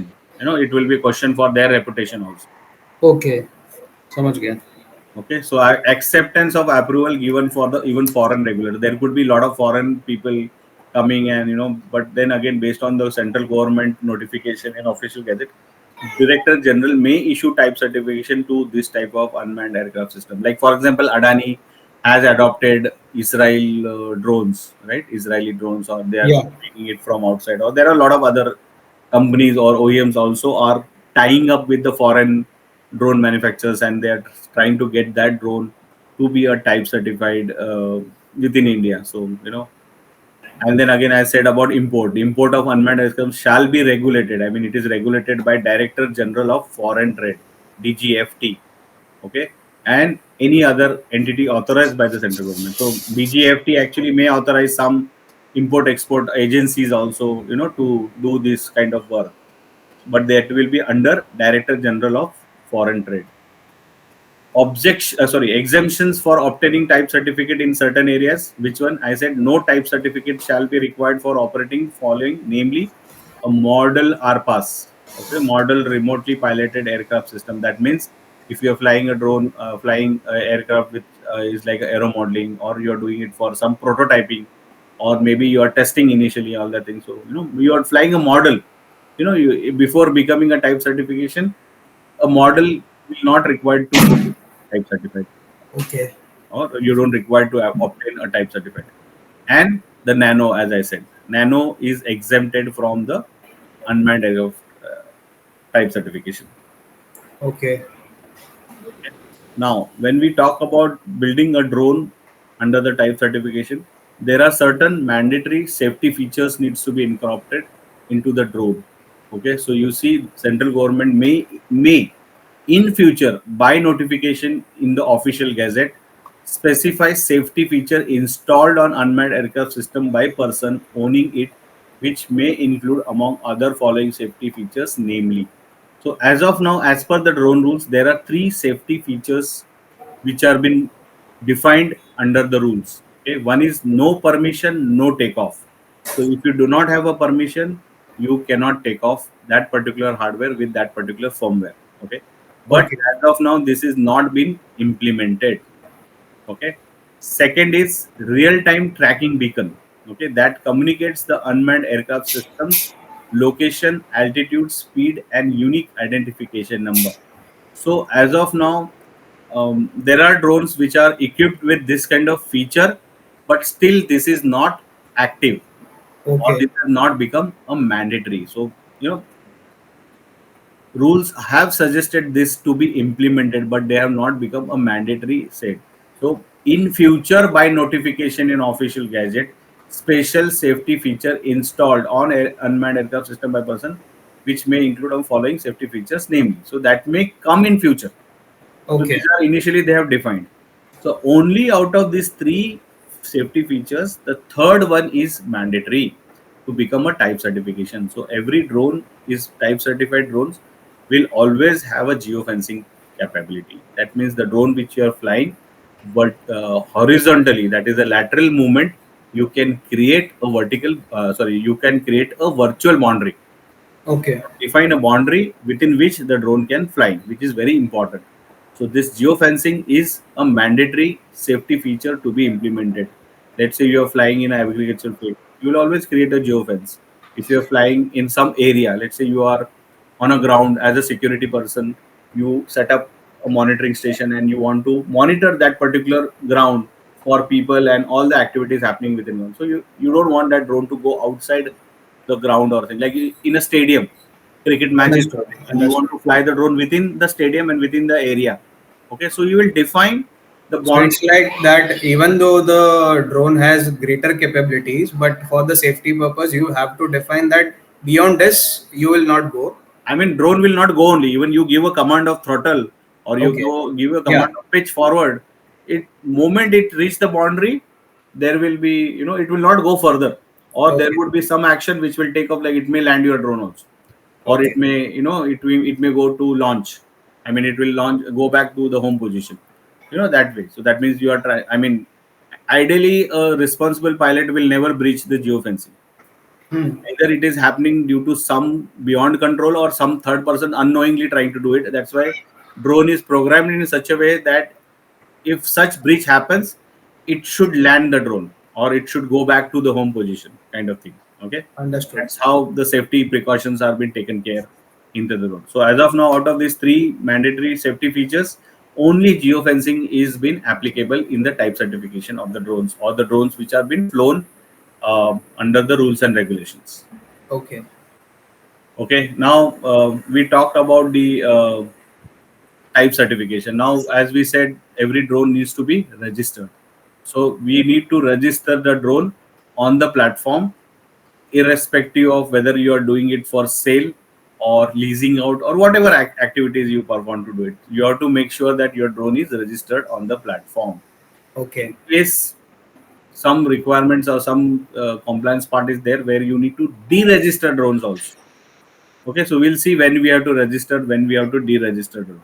So no person shall operate US without obtaining unique identification number unless exempted. Again, there are some drones which are not required to be registered. Like for example, nano drone. Understood. Required nano drone to be registered. Okay, as simple as that. So no person shall operate. So moment you are a drone flyer, except nano, you have to make sure that you are flying a drone with a unique identification number. That means you are actually registering your car, right? If Understood. your car is there, it is having a petrol engine, diesel engine, whatever it is, and certain rules and regulations of dimensions, your car has to be registered with Government of India. Similarly, your drone has to be registered on the digital platform. A registration record shall be maintained, so that all the registrations what people do on the platform, that record is maintained by the Director General or DGCA. It shall be the responsibility of person operating an unmanned aircraft system to ensure that your UAS conforms to a valid type. I mean, this is more specific from the drone which is you are getting registered, should be a type certified. But as of now, as I said, people, I mean, the DGCA is not so stringent. They are allowing even the DJI drones to be registered because they want every drone you are flying within Indian airspace, it has to be registered on the platform. Okay. So as of now, it is not that only type certified drones are registered, but even non-type drones are also registered on the platform. Okay, now what is UIN? UIN is requirement eligibility. So in simple terms, unique identification number or UIN is a license plate of an unmanned aircraft. So how we have a license plate of our car, similarly Okay. there is a license plate which will have a unique identification number on it. Nano drones which are weighing less than 250 grams and cannot fly above 50 feet and US owned by armed forces are exempted from getting UIN. So the drones which are being owned by armed forces or navy or air force, they are actually exempted for getting UIN number. They don't need to be registered on the platform and the nano drones. UIN must be affixed on the UIS in a identifiable and visible manner. So if you see on the picture, there is a number plate there. Ideally, if Okay. you see Got the it. rules, it is to be a fire resistance metal plate in Okay. which the number has to be there. But like for example, like this DJI drones, you can't put that plate, you can't drill or anything else. So here you can follow some kind of a sticker which is waterproof or kind of which can stay longer over there, cannot be removed or something like that. Okay. Follow that. So UN can be granted only to a citizen of India. A Singapore person cannot come and generate a UN number. He has to be a citizen of India. Central government, state government entities, Indian companies, OEMs with two-third Indian directors, Okay. foreign entities leasing the unmanned aircraft to the above. But in this scenario, also you need to have, let's say, out of two directors or three directors, one director has to be an Indian. Okay, so all these people can be getting UIN number. I mean, if I'm just a citizen of India, I can also for my drone I can get UIN, or a central government body or a state government entities also like power boards, forest officers, forest organizations, or like what is Got that, it. Got it. refineries, gas pipeline, whosoever is entities, they can get their drones registered. So for registering the drone, the form number is D2. Okay, application of registration of unique identification number. So this is D2 form. So you have to make an application using form D2 on the digital Sky platform along with the fee as specified in rule number 46. So you have to, along with this form, you have to pay fees. So similarly for type certification, it was D1. So there also you have to pay a certain fee for it. So we'll see in detail what is the fees when we are talking about different type of forms. So Digital Okay. Sky platform will verify as you submit this form, it will verify and then it will issue a unique identification number to the applicant. So once you have that number, you can fix that unique number on your drone. So UIN of US shall be linked to the unique manufacturer serial number. So that means that drone, if you are registering, that drone would be having a serial number. So it will be linked. So when you are providing that detail in your form, these numbers are all captured so that they are linked. So the serial number of your drone will be linked to the UIN number. Okay. Okay. So like how you have in car, your car registration number is linked to your chassis and the engine number. Okay. Similarly, here also your flight controller, your remote controller serial numbers are there. They are captured and they are tagged with the UIN number. So when you talk about the particular UIN number, it knows what serial number of that drone, what flight controller you are using, which flight control serial number is you are using, which remote control you are using. Everything is captured. So only that is a one complete RPAS, that is remote pilot aircraft system. So or UAS, unmanned aircraft system. No Okay. person shall replace the flight control module or remote pilot station of an unmanned aircraft system whose serial number is linked to such UIS UIN number. So if you have registered a particular drone with its remote control or ground station and all things, they are all part of that one particular UIN number. You cannot replace the flight controller or you cannot replace the remote also. In that scenario, you have to deregister it and then register back with the new, there is a different procedure to do it. Okay. Got it? So you can't, I mean, in a car also, you never change the engine or you never change the chassis, right? Minor changes, minor modification happens, minor repair things happen. पूरा engine तो आप कभी replace नहीं करते हो ना car में. In that Understood. scenario, you will scrap that car and buy a new car. So Got similarly, you will never change the flight control unless until your drone is something big and complex kind of piece of machinery or complex equipment it is. In that scenario, only might change the flight controller or remote control. So, but in that scenario, you need to deregister it first. Okay, so that UI number will become invalid. Okay, and then you change the things and then re-register back your drone. So you will get a new UI number.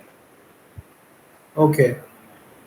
Okay, so that's how. So that lot of time, we build a drone. Like I, as a OEM, I may build 100 drones, and I sell it to multiple people. So when I'm selling the drones, the way I'm selling the car is owned by the manufacturer or the dealer, and then later on they are been registered on the name of the person who is owning it.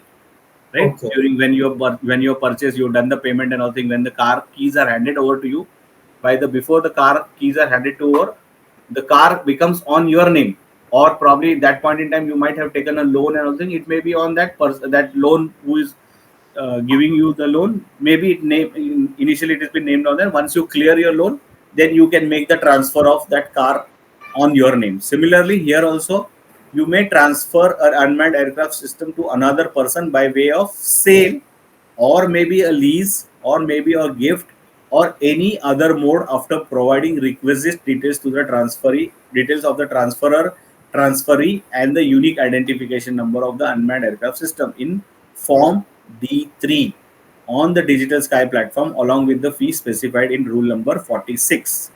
Okay, so registration records are maintained by DGCA, transaction number shall be generated. So all these things will be there once you do this activity for transfer of the unmanned aircraft system from one person to another person, or from one OEM to another OEM. So like for example, our drones were initially part of a company called Iotech Aviation. So they were the manufacturer. So drone UI number and the drone were tagged to that company. Later on, when we purchased that drone, after we made the purchase and were transferred to the drone were transferred to us on the platform, they have done the transfer of the UI number on our name. So earlier that UI number was showed under the Iotech Aviation name. Now those UI numbers are now showed under the Bombay Flying Club. Tomorrow, Okay. if I take that drone and give it to somebody for some activity, Bombay Flying may give it to some third person again. So again, I have to do the transfer. Okay. Okay. I may give it for the lease. I may also further sell. Like for example, I'm a dealer. I want to sell the drone. I may have purchased the drone from Iotech. I transfer to my name. I may further sell that drone to some third person. So when I make that sale, I may again have to transfer. Okay. So that's enough. So that's how you transfer the UI number based on this. So end of the day, who is the owner or who is operating that drone? That drone has to be on his name. For example, I am just a pilot or I am just a trainer. So in that scenario, it doesn't require to be transferred on my name, since it belongs to Bombay Flying and I am employed with the Bombay Flying Club. I am a part of Bombay Flying Club, so it will be always on the name of the Bombay Flying Club. Okay, Okay. but if I Got am it. taking that drone as a pilot for some other my personal activity or personal things, okay, I'm doing it some, I mean Bombay Flying Club may lease that drone to me. So if I'm leasing it, so that temporary he can transfer that drone once the lease, like I may take it for a 1 year. So that Okay. during that 1 year period, they can transfer that UN number to me. After my lease is over, if I do not renew, I may have to transfer it back to the Bombay Flying Club. So again, that Okay. procedure again. So D3 form will be basically for transferring. Now This looks like quite a hectic process. no, it's very simple. There is no hectic. Only thing is that whoever so is flying the drone, he should be own that drone. Okay. Okay. Okay, in the car hota hai na, like for example, if the car you are driving the car, you make accident, who is being cap hold? The owner of the car.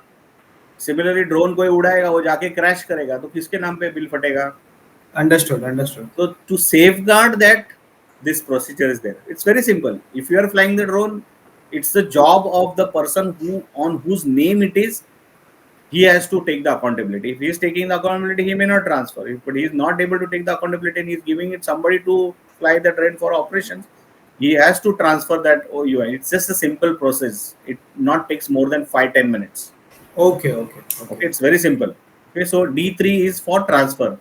Again, in case where an unmanned aircraft system registered on person name is either permanently lost or permanently damaged, he shall, on arriving at a reasonable conclusion that it is so lost or damaged, apply for deregistration of such unmanned aircraft system by submitting an application, again D3 form. So there is a clause where you are, if you see here on the line on the right side of the picture, nature of transaction, whether you are transfer or you are doing deregistration. Okay. Take either of them, accordingly they will take account of it, and that record is maintained by director general, and transaction number shall be generated by a digital sky platform. So in future ये UIN number के साथ कुछ हादसा भी होता है, if somebody does it, you can always say that I have already deregistered my drone.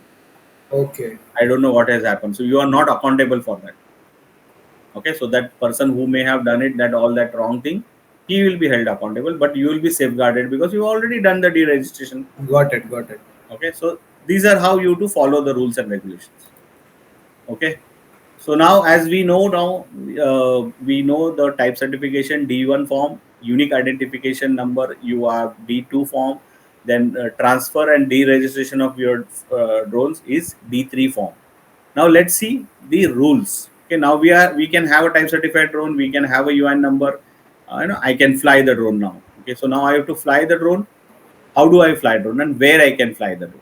Okay, so the airspace map for an unmanned aircraft system operations segregating the entire airspace of India into three zones, that is red zone, yellow zone, and green zone, with horizontal resolution equal to or finer than 10 meters.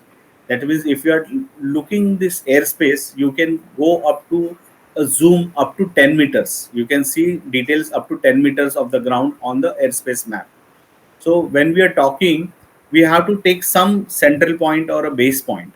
So what is that base point? You have to see any area, okay, in a particular area. It could be a high security area. So whenever that high security area is there, that is always called as a red zone. Example, your airport is a high security area. Your parliament house is a high security area. Your government offices like Mantralay or maybe Rashtrapati Bhavan or governor's residence, these are all high security areas. So from that high security area, from the boundary of that high security, like airport, let's take to understand a simpler example. Let's say airport. So airport is by default a high security area, that is a red zone. But from the boundary of that high security area, the airport boundary or a perimeter wall, what we call, from that wall till 5 kilometer is your red zone. Okay. Okay, so from the perimeter or the boundary or the wall of the airport till the 5 kilometers diameter, okay, 360 degree, all that area will defined as a red zone. Okay, even in the vertical space also. So above, in that red zone, above that, whatever length, whatever the vertical height you say, that is a red zone. From 5 kilometers start of the 5 kilometers, you add 3 kilometers, so that is up to 8 kilometers. That is called as inner yellow zone, in which you can fly a drone up to 200 feet, but with permissions only. Okay. Okay, so from 5 kilometers till 8 kilometers, which is called as inner yellow zone, you can fly drone up to 200 feet with permission. Okay, with permission. Then from 8 kilometers, you add another 4 kilometers. So that is from 8 kilometers till 12 kilometers. That is called as outer yellow zone. But in that outer yellow zone, within that 200 feet, okay, within that outer yellow zone, within that 200, within that 8 kilometers to 12 kilometers, there is a zone of 200 feet from the ground, is Okay. called as a green zone. So in that green zone you don't require a permission, but if you moment you cross 200 feet and above, you will require a permission. So outer Okay. yellow zone above 200 feet you need a permission. Below 200 feet it is a green zone, you can fly without permission. But beyond 12 kilometers, okay, from the perimeter, so 5 plus 3 plus 4, that is 12 kilometers, okay, your green zone actually starts. But Okay. again, green zone has a vertical limitations. You can only fly up to 400 feet. So vertically you are limited up to 400 feet. Horizontally beyond 12 kilometer is your green zone till you encounter another yellow or red zone.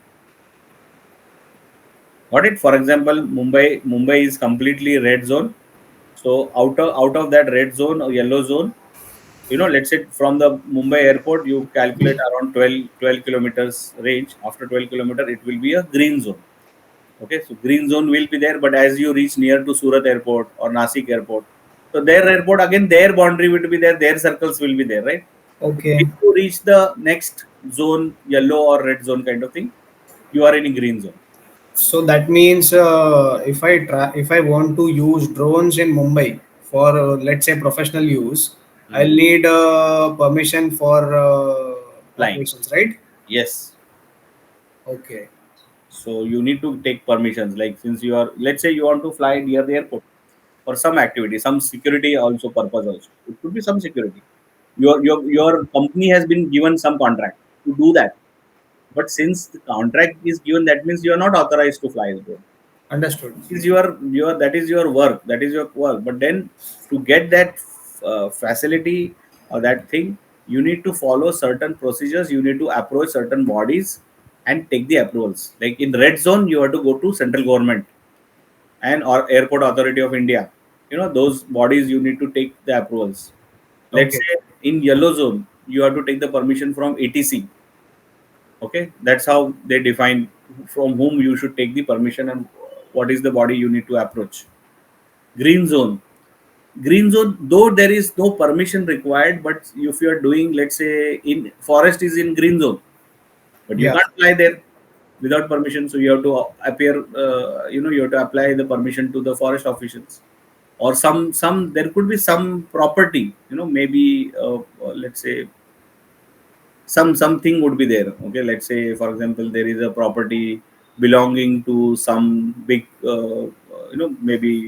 maybe ancestral kind of property or UNESCO kind of property and all this. So you have Okay. to approach those bodies to take the, like for example, I'm doing like fort, Daulatabad fort example. Okay, my friend has done the survey of that fort. So when he was given that contract for doing it, he has to approach the Archaeological Society of India to take the survey of that particular fort. So depending upon location, it's not necessary green zone है मतलब आप just take a drone and fly. No, you need to see where you are flying and whose approval is even in that scenario you required. Though the approvals are not required in a complete green zone, see if there could be a zone where it may not be under, it could be just an open ground. Okay, there you can fly without permission. But again, you have a ceiling cap of 400 feet. If it doesn't belong to anybody, it's just a plain grassland, for example. Okay, but if you're flying it on somebody's field also, that person may take objection. Okay. Or you might be doing it, let's say you might be doing some aerial photography for some function or some event or wedding or something. It could be in a resort or it could be in a open ground or something like that. You may have put a shamiana or tambu and all that thing in open ground. So you may have to approach a local enforcement policy officials or police, make a application to them that for so and so this thing I have been given this contract and I have been flying a drone for so and so thing. They may not give you written back saying that okay, you do it. They may, but from your side you are making an attempt and telling them that I have this thing. If you have any objection, please do let me know. Or probably as submission of this application, just give me an acknowledgement that I have given you the application. So that is how you approach for the approvals.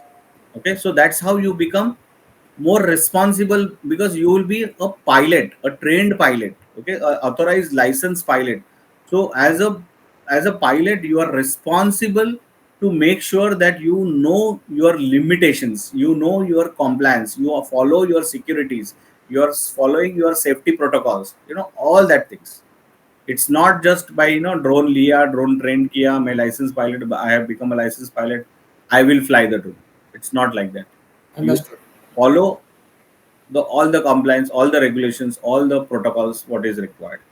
So are you clear on the zones now? Absolutely, sir. Right? So from the perimeter of the high security area, 5 kilometer in the diameter is your red zone. 8 kilometer is inner yellow zone. 12 kilometer is outer yellow zone. In outer yellow zone, you also have a segment called green zone up to 200 feet, where you can treat it as a green zone. and beyond 12 km is your green zone. Again, in green zone, you can fly without permission, but seeing where you are flying and what could be the compliance to be followed into that. Okay. Okay. So a lot of people, they see this document or this classification, अरे green zone है ना मैं fly कर दूँगा. But it's not like that. As I give you example like forest or archaeological department, or it could be anything. Okay, so that way you need to understand where you are flying drone and what permissions or approvals are required or whom to approach.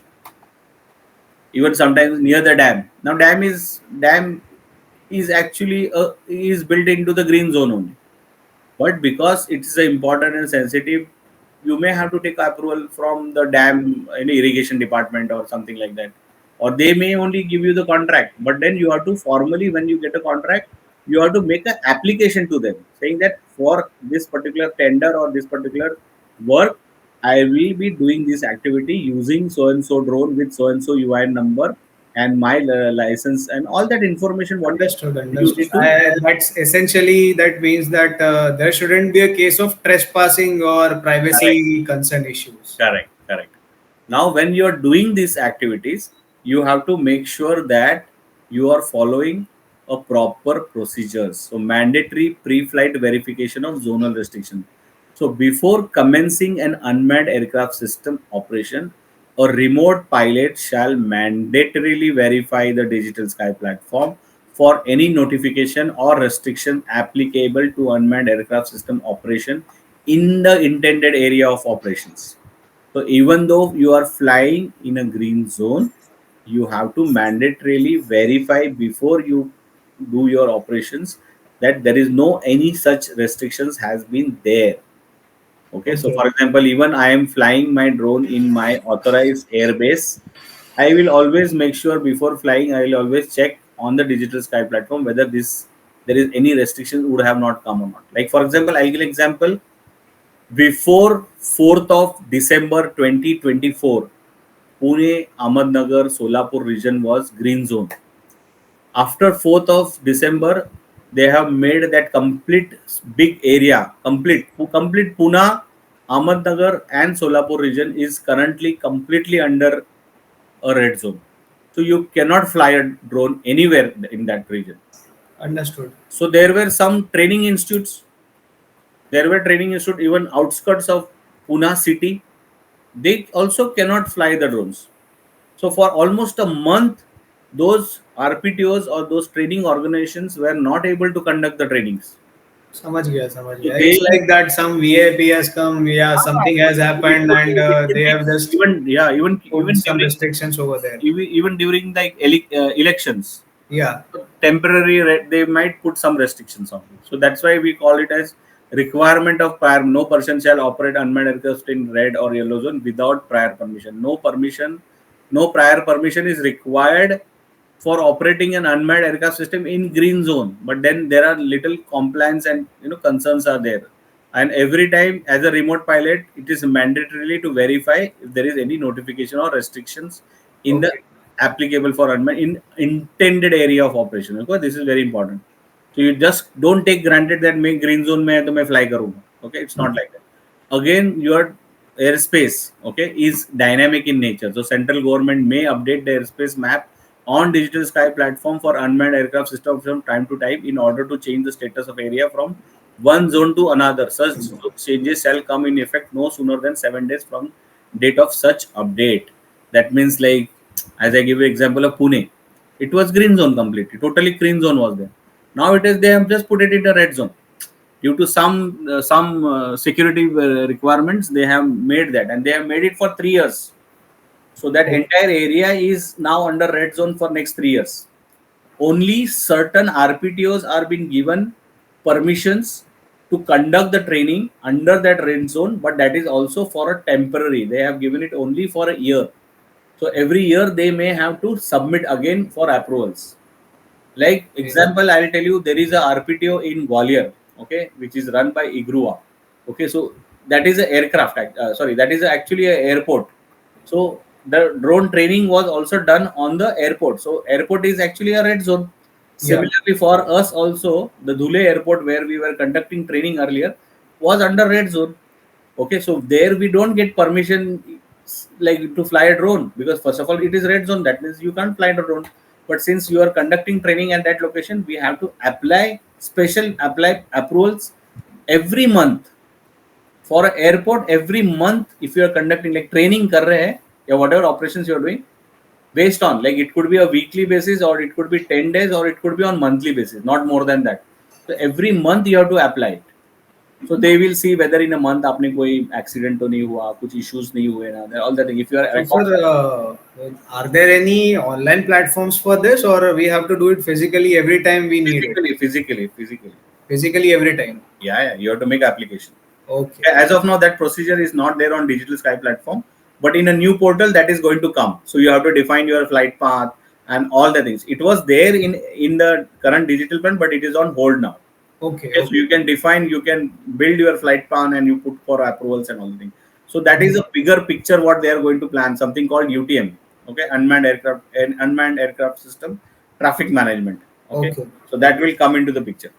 But in that scenario, when that will come into picture, when you are flying drone from one location to another location beyond your visual line of sight, all that, once those comes, then you need to have ADSB also deployed. That means drone should able to broadcast its position, its latitude, longitude, its altitude, all that parameters should be able to broadcast. And system should able to take that inputs and know where the drone is actually flying. Then Understood. it will come. Okay.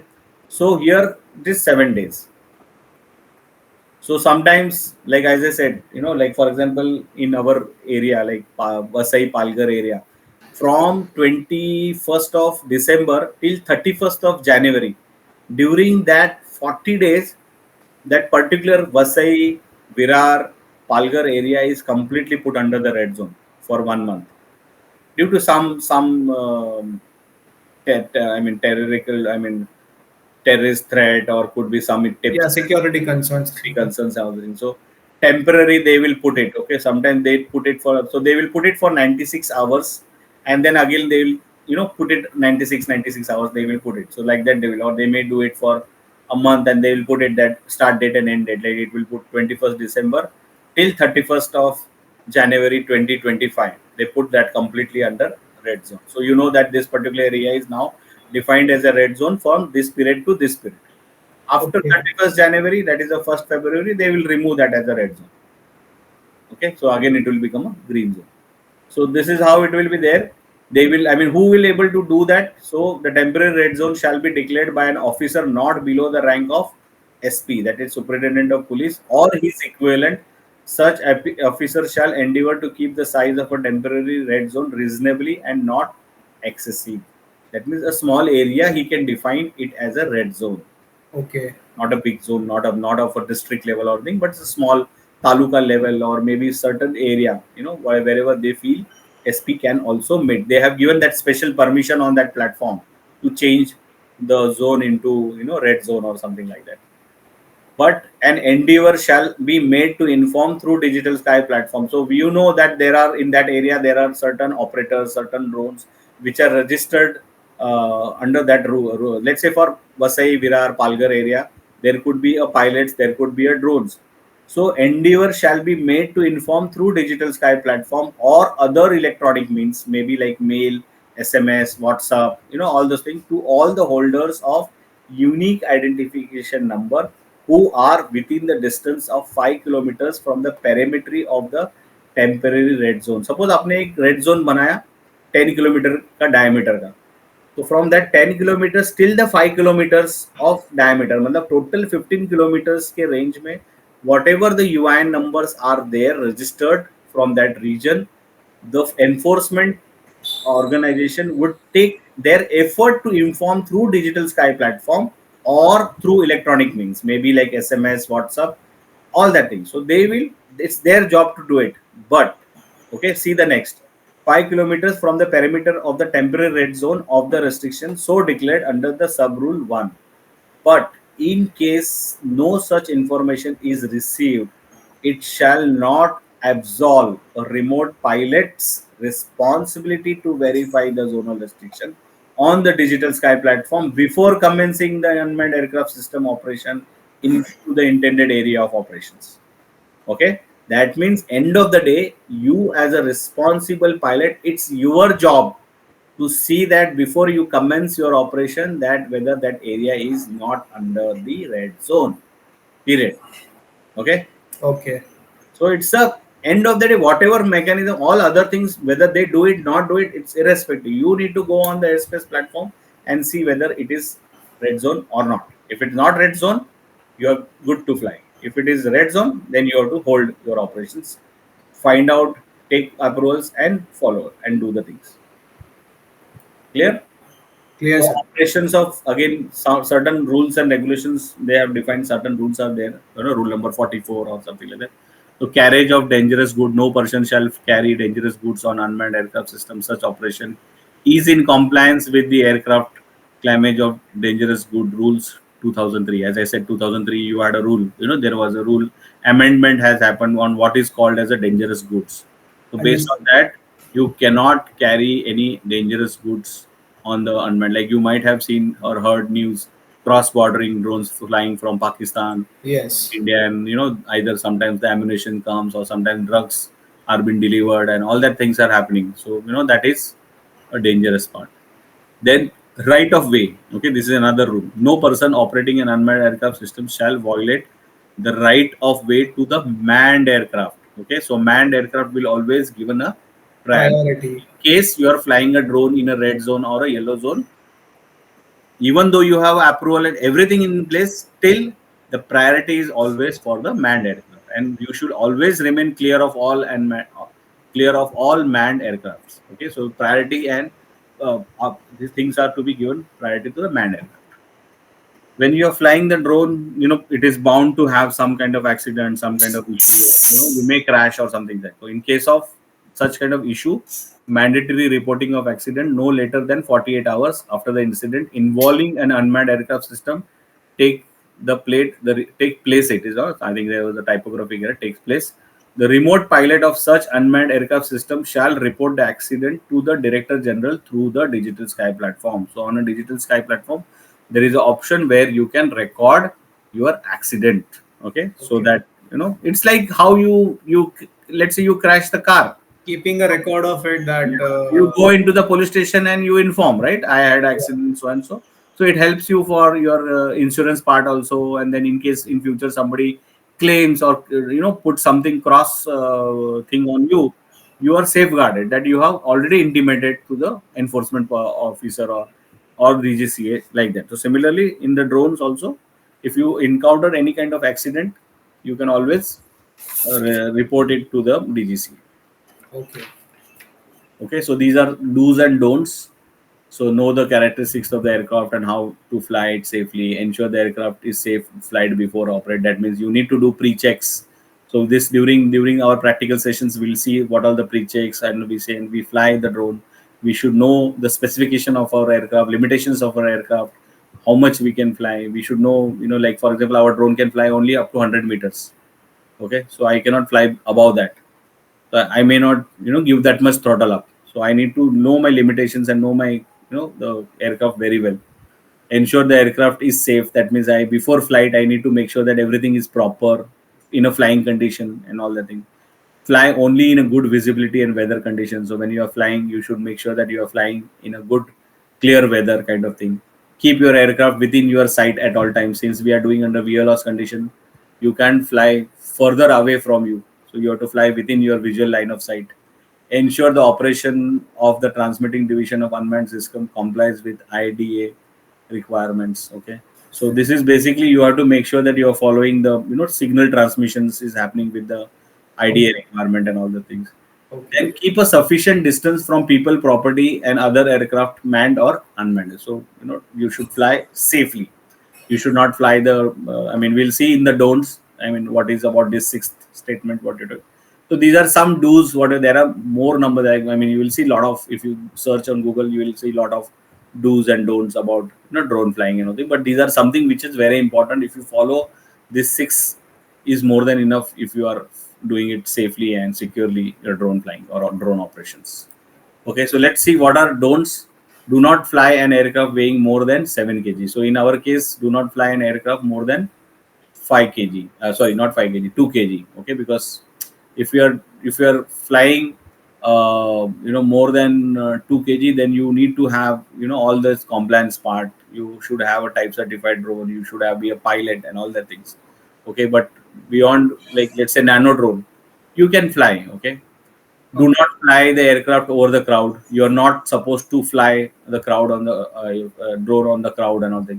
Then you have to have permissions, or you need to have approvals to do that. Like you're doing a crowd monitoring, for example, or you're doing it for Kumbh Mela or stadium or Yeah. some venue of event and all that. In that scenario, you need to have an approval. Unless you are authorized to do that, then you can't just randomly, like, you are gone for, let's say, Ganpati Visarjan and you are flying a drone there. Understood. You will be configured. Your drone will be taken into custody and you will be put under the jail. And you will not be get bail also. You have to apply. There is a rule. You will not get bail in that such consequence. You will be have to appear in front of the magistrate. Then But sir, I have seen many Instagram pages uploading certain photographs of the crowds and these kind of people are doing, until unless you are not caught, you are safe. The moment you are caught, you are gone. You are screwed things. up. Okay, Okay. but that is also illegal, right? Illegal. But for example, you're flying a nano drone. See, whatever those things you are doing, na, that's a very small toy drone kind of thing. Nano drone is a small drone. It will Okay. not touch. It will not cause much bigger damage. But अगर suppose आप drone fly करो जैसे small class का 2 kg वाला, वो किसी Okay. को जाके hit कर दिया suppose या लग गया, that propellers are also big and all this. You can, there is a threat to the person as well as property. तो Understood. like for example, you must have seen एक कोई तो show चल रहा था, that singer was singing and they were flying a phantom drone, और वो phantom drone went very close to that singer. That singer was Benny Dial. उसके हाथ को लग गया था, right? He also tried to stop that drone. So वो propeller cut his fingers. I mean, he got injured. So that is Yeah. illegal. You can't do that. Okay, because that's a bigger drone. Because phantom drone is more, and then you are flying it for commercially. Okay, because that activity was done by commercially. You can't do that kind of. You have to do all operations safely. Okay, so do not suspend. Like lot of people will, अभी I have seen lot of time in wedding, वो drone के नीचे एक box लगाते हैं जिसमें flowers डालते हैं and Yeah, yeah, yeah, yeah. exposes that kind of. So until unless you are authorized or you are doing it for with proper permissions, rules and regulations, you should not do all these things. नहीं तो कुछ भी आप box लगाओगे and then goods transfer करोगे, ये करोगे, वो करोगे, you can't do that. Okay, so do not suspend, carry any, like जैसे कार पे देखो, कार पे कैरेज होता है, but you are not allowed to keep the carriage just like that on a car. Ideally, if you putting a carriage and putting a luggage on the carriage and you are not tied the luggage, you will be penalized. Okay, you're not. When if you're driving a car with a luggage and luggage is on the top of your car, you need to tie it. You have to save, because see, sometimes that it can fall and it could cause a damage to somebody else also. Somebody may else can get hurt because of that. So in that scenario, RTO will always tell you that you are not supposed to take the luggage like this. Okay, Yeah. to certain extent, like in city they don't see that very, but if you are on highway, because on highway you will be driving car beyond 80-100 kilometers. In a city you may not be driving so fast, so you are slow, so their possibility of your luggage falling from the carriage is very less. When you are Understood. flying, when you are driving a car on a road, like a highway or something, express highways, they will certainly cat hold you off and they will penalize you also. But if you Okay. have tied the luggage by the rope and all the things, they will not. Okay, so that's what it Okay. is. Do not carry hazardous substance using aircraft. Do not fly or do not drop. Like this was the example what I've talked about the flower. Do not fly where you may interfere with emergency service provider. A lot of times, emergency service providers or the police, traffic police, they might be doing some kind of activity or they might be doing to some kind of operations. In that scenario, you never fly the drone near to the moving car or anything like that. Okay, until unless you are required to do it, like you are doing aerial photography of some movie or something. In that scenario, it's all it's approved and accepted operations, Okay. but not unintentional. Like कोई car जा रहा है और आप अपना drone fly कर रहे हो और उसको चेस कर रहे हो, something, you should not do it. That person can get frightened also. Like you, all of a sudden, some if you're driving a car and some sudden drone comes in front of you, you will get distracted. You may lose the control of the car and all the things. Okay, so which could cause damage or distract driver also. So in that scenario, you are not supposed to do all these things. I mean, people may do all these things. So that's what it is illegal or don'ts. Do not fly the aircraft over within the restricted, prohibited, or danger area, including security sensitive locations, like, for example, Tirupati Temple, Minakshi Temple, or Siddhivinayak Temple, Sai Baba Temple, all these temples, or maybe like Parliament House, your refineries, or maybe your Baba Atomic Center, or maybe Got it. Singapore. Got it. These are security sensitive locations. There you are not supposed to fly your drone. Do not fly within the 5 kilometer. This we have already seen this as a red zone, okay, or higher than 200 feet. So rule number 8 is, or the don'ts number 8 is also clear on it. So any questions on do's and don'ts? No, no, not as such. Okay. So then again we talk about the topic remote pilot certificate. So I talked about this, no individual other than holder of valid pilot. I mean, you need to be a valid certified remote pilot license enlisted on Digital Sky platform to operate an unmanned aircraft system. Okay. So as of now, since we are not getting enlisted on Digital Sky platform, so if you go on, when I run you through the digital, I can tell you, I can show you people who had done the remote pilot certificate, their name was appearing on this platform. So Okay. now, since offline it is going in process, their names is not getting listed on it, but they are having a maintaining a separate list which is released every month on the Okay. platform itself, but it is not listed. You can't just go in there. You have to download that list and see that name. Okay, but in future when they do the migration from the new platform, your name will be there. You will be getting a login also. Okay, so Okay. all your flying operations, all your activities, all your approvals, all your accidents, all your good things, what you do or whatever operations you do, everything will come on platform in future. Okay, so Okay. that process is going on. So remote pilot license shall specify mention category. As I told you that you are doing for small rotorcraft and classification is small. That is, sorry, rotorcraft, then RPAS and classification is small. For unmanned aircraft system, combination of these for which it is issued. Okay, so you will get a license or certificate with these specifications mentioned on it. What is the criteria? Eligibility criteria: 18 years and not less than 65. So there was a person who has applied when he was 62. Okay, so rules was 2021. So now he has completed his 65 years. His license has been suspended. As of now, it is not cancelled, but he has given a special. I mean, he has made a application to extend it. But as of now, DGC has not approved his license. His license is currently in suspended states. They have asked the bodies to recommend what should be done, because there was a saying that whether he is medically fit to fly the drone after 65 or not. Okay, so how do you validate that? And then if you give it someone above 65, then everybody needs to be there. But then there has to be some rule or regulation or some provision has to be done if you have to extend this, or you have to make a general, maybe from 65 you have to change it to 70 years or 75 years kind of thing. Okay, so but as of now, it's not been granted. That person's license is as of now in a suspended state. He needs Okay. to be passed 10th class examination or equivalent. So 10th class and above. Minimum 10th class is required. Successfully complete training from a DGCA authorized remote. That means from a authorized RPTO, you need to get your training completed. Then only you will get the remote pilot certificate or license, which is valid for 10 years. So how do you apply for RPC? So RPC is not generally applied by the pilot. It is the job of the RPTO. So if you see the application for the remote pilot license to be filled by the RPTO. Okay, so it is me who or my team will do this. Okay, so Okay. after completing the training specified by the Director General for the specific category, subcategory, and class of USA, and pass the test for those, thing, the remote pilot test conducted by the authorized remote pilot training organization. Within 7 days of successfully completion of training and passing of the test, the authorized remote pilot training organization shall make an application for the remote pilot license or for the remote pilot certificate by using form D4. So now D4 is for getting the remote pilot certificate or remote pilot license. Who is supposed to do that? It is supposed to be done by the RPTO.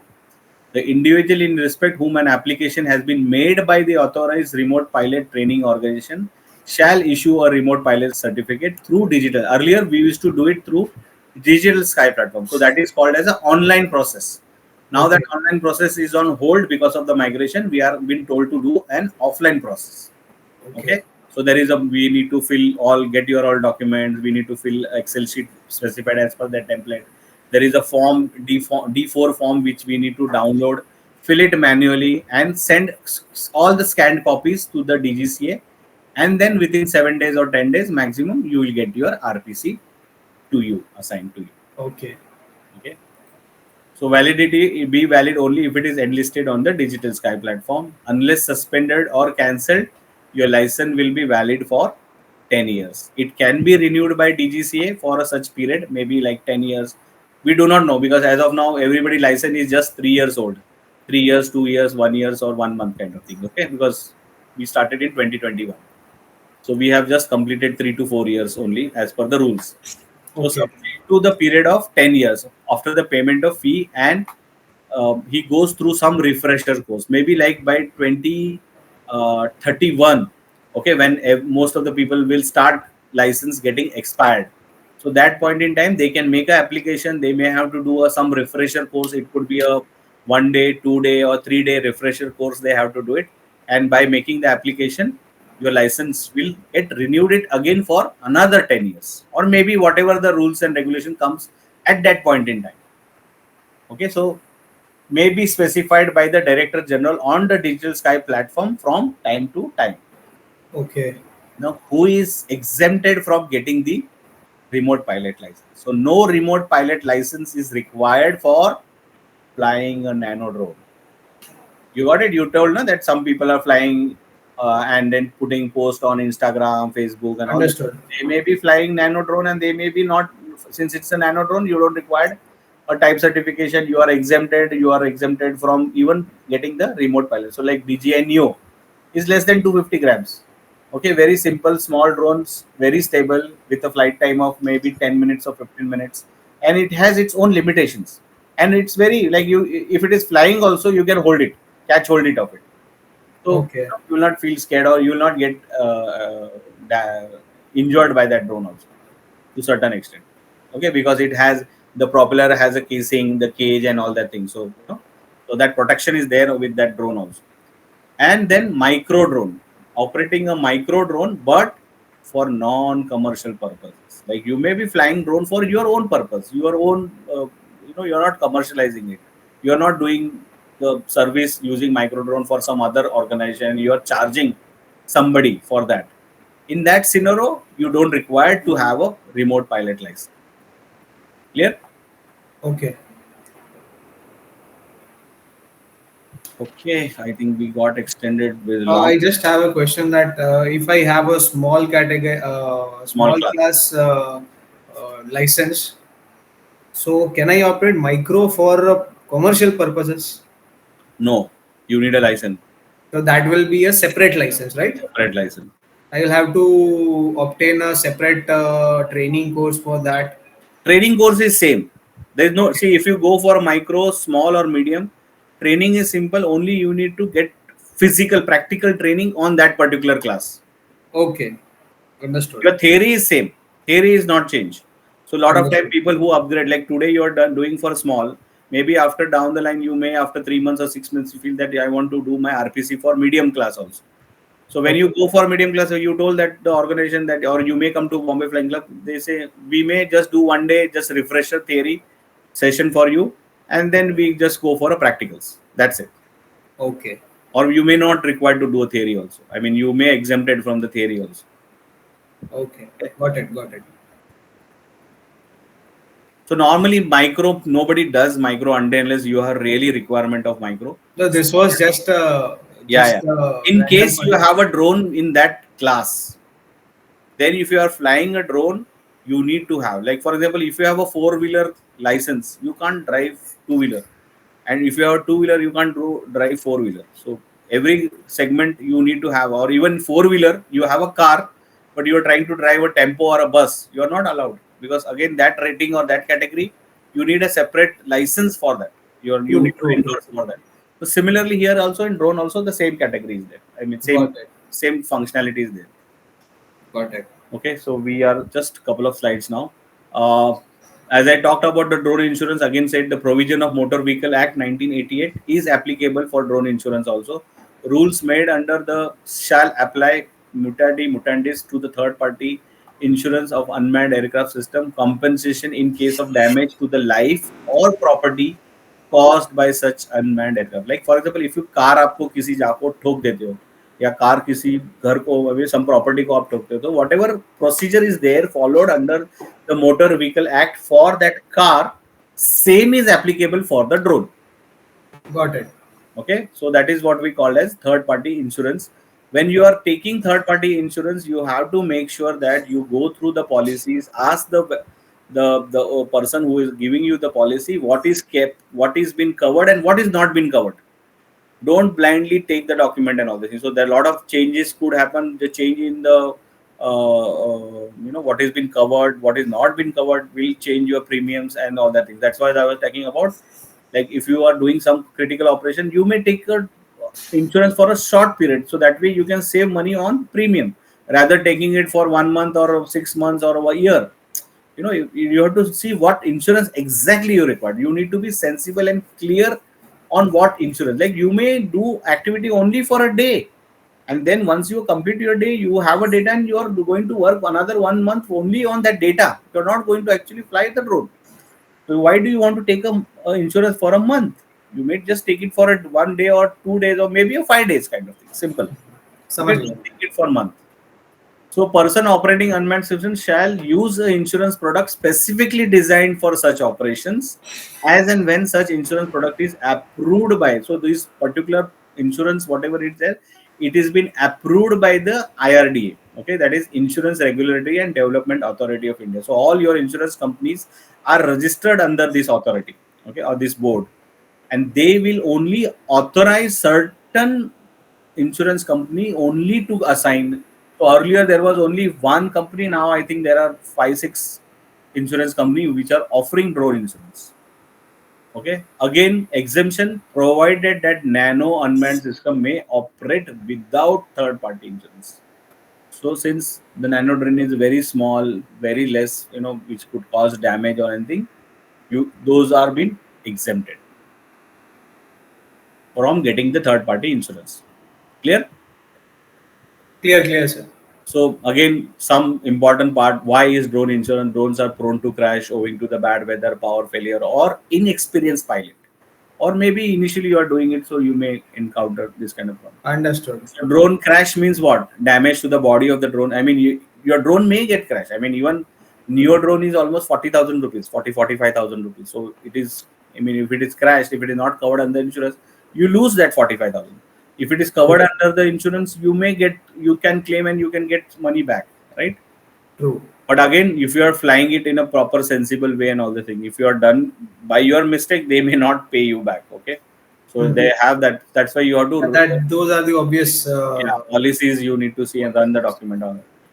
Damages to the payload. Like sometimes drone is not expensive, but the payload is expensive. Like camera.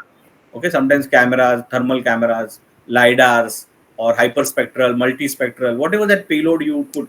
These are sometimes they are more expensive, 2 times expensive than your actual drone also. Like example, I'm talking about lidar. Your drone may be costing you 2 lakh rupees, but that lidar itself may be costing you 10 lakh rupees also sometimes. That way it is. Okay, so Understood. that's why you need to insure the device with the payload. Got it. And then again, that drone, the more heavier drone and all this, so it is prone to cause more bigger damage. Suppose for example, जो आप bike से ठोक दोगे, the damage what would happen. And the same thing if you do it through the car, the kind of damage. If you do it through the bus or a big dumper, the damage would be different, right? So जमीन आसमान का फर्क हो जाएगा. So damages to any person, property to whom the crashing the drone lands or fall. So accordingly, you have to claim. I mean, the liability would be there, and accordingly, the premium would be also there.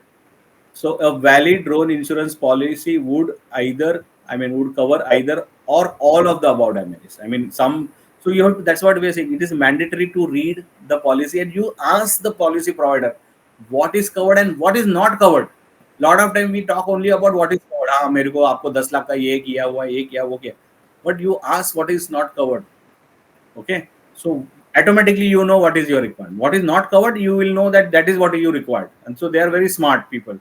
So they will always tell what is covered, but they will never tell what is not covered. So you should ask specifically what is not covered, or you ask what you mean by this particular statement, or what is it is trying to tell.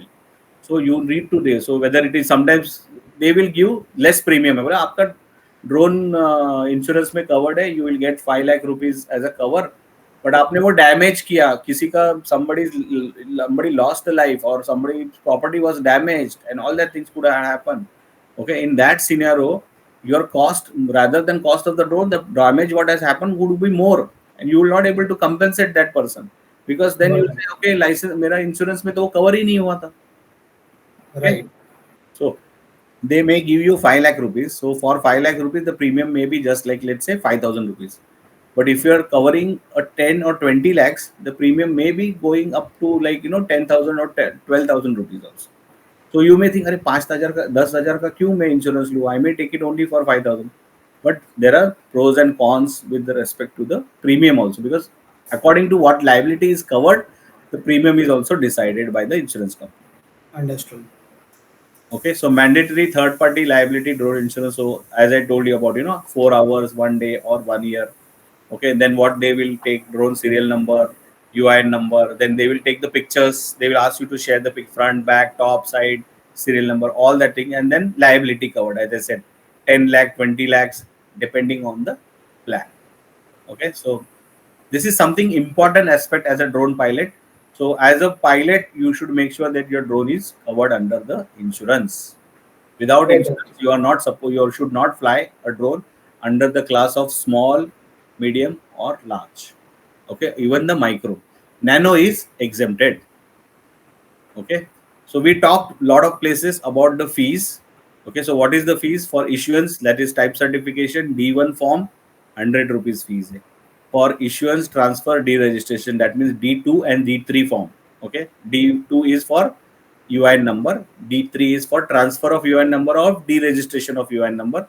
Again, that is 100 rupees. For making your remote pilot license, when I am making an application, I am filling a D4 form, the fees is 100 rupees again. So earlier this was in lakh, I mean it was in thousands. Okay, so something 5,000 rupees, 10,000 rupees, 25,000. ऐसा कुछ तो weird amounts था. So now that has become very simpler, so that more, see why they have put type certification, so that more and more people adopt and go for type certification. More and more people register their drone. अगर यहाँ पे मैंने suppose 10,000 rupees किया, so nobody will do registration of the drones. But if I make it very simpler, everybody will go and do registration of that drone. True. Okay? That's why the fees is very minimal there, because here you are not doing anything. You are just registering it. Here, government of India is not looking for making money out of it. Maybe in future they may increase this from 1,100 to maybe. But that will be in the period where the situations will be completely different. Completely different. Correct. Again, the license. See, license now also just 100 rupees. Okay, just 100 rupees for list putting it, getting license. So I just have to pay 100 rupees behalf of you. Whereas when I'm applying to be as a training institute or training organization, that time my fees is 1,000 rupees. So when I'm applying for my authorization, I have to pay 1,000 rupees fee to get it. Even this is very less comparing to the amount of infrastructure. Like if I want to set up an RPTO, I have expense of minimum something around 30-40 lakhs. Okay. Right from purchasing, like दो drone खरीदना है मुझे, type certified drones, I have to use type certified drones in my authorized training institute. So 2 drone कराना है तो सीधा मेरे को 15-20 लाख रुपए का खर्चा only on drones. Got it. Land, you need to have a land of 2 acres. So I can take a land on rent also. So I will pay that rent monthly. Okay, for 10 years. Then suppose I want to build a classroom, I need to build a simulator room, I need to build a account management room, I need to build a battery charging room. All these facilities I need to build. So that's an expense for me, right? So Right. compared to the expense or infrastructure development, whatever cost I put, Regulation cost is very less, negligible. approval after getting authorization is very negligible. Okay, so just 1,000 rupees. So they just put it such a simpler. because that they failed, they got updates that if you do this, then only people will adopt, because they want people to, maybe after 10 years this scenario may change, Hmm. because it becomes a common factor for it, right? Right. So cancellation or suspension, again, the director general, after giving opportunity to being heard, like in case you do something illegal or something wrong or something, your license, your authorization or whatever could be, like, so writing cancel, suspended, any license, certificate, authorization or approval granted under this rule can be cancelled or suspended, and you will be given period like 15 days time or 1 month time to give you justification. But if you are not able to do that, then your license will be completely cancelled or removed. Okay, fail to comply with the provision of this, he may record in writing, cancel or suspend any license, certificate or authorization or approval granted. So these are actually the words from that document. Okay, so see, when you are reading this word, it's become very complicated. So that's what I am trying to make it simplify when I am explaining to you. Understood. Okay, again, penalties and powers. So penalties is also one of the rule. If a person has contravened, like if you fail, like you do not do some compliance, you do not do something properly as per the rules. Okay, so then they may put a penalty. So earlier, I think there was some 10 lakh rupees ka penalty tha and all the things. But now they have just made it minimum 1 lakh rupees, not more. You can't, they cannot penalize a person above 1 lakh rupees for Okay. any non-compliance part, or right, if you are not able to justify that it is not proper thing, and then they will put a penalty of, I mean, initially they will just give you notice, they may give issue a statement of letter and try to give you a justification, give you period to you say that, or you may apologize that okay, this was unintentionally done and these things, and we will take care and we have taken care of these things and all things. They may say okay, fine, this is just a first warning or something. But if you do not respond back to that, or you do not correct that, so next statement may come after 1 month, is that they will put a penalty on you.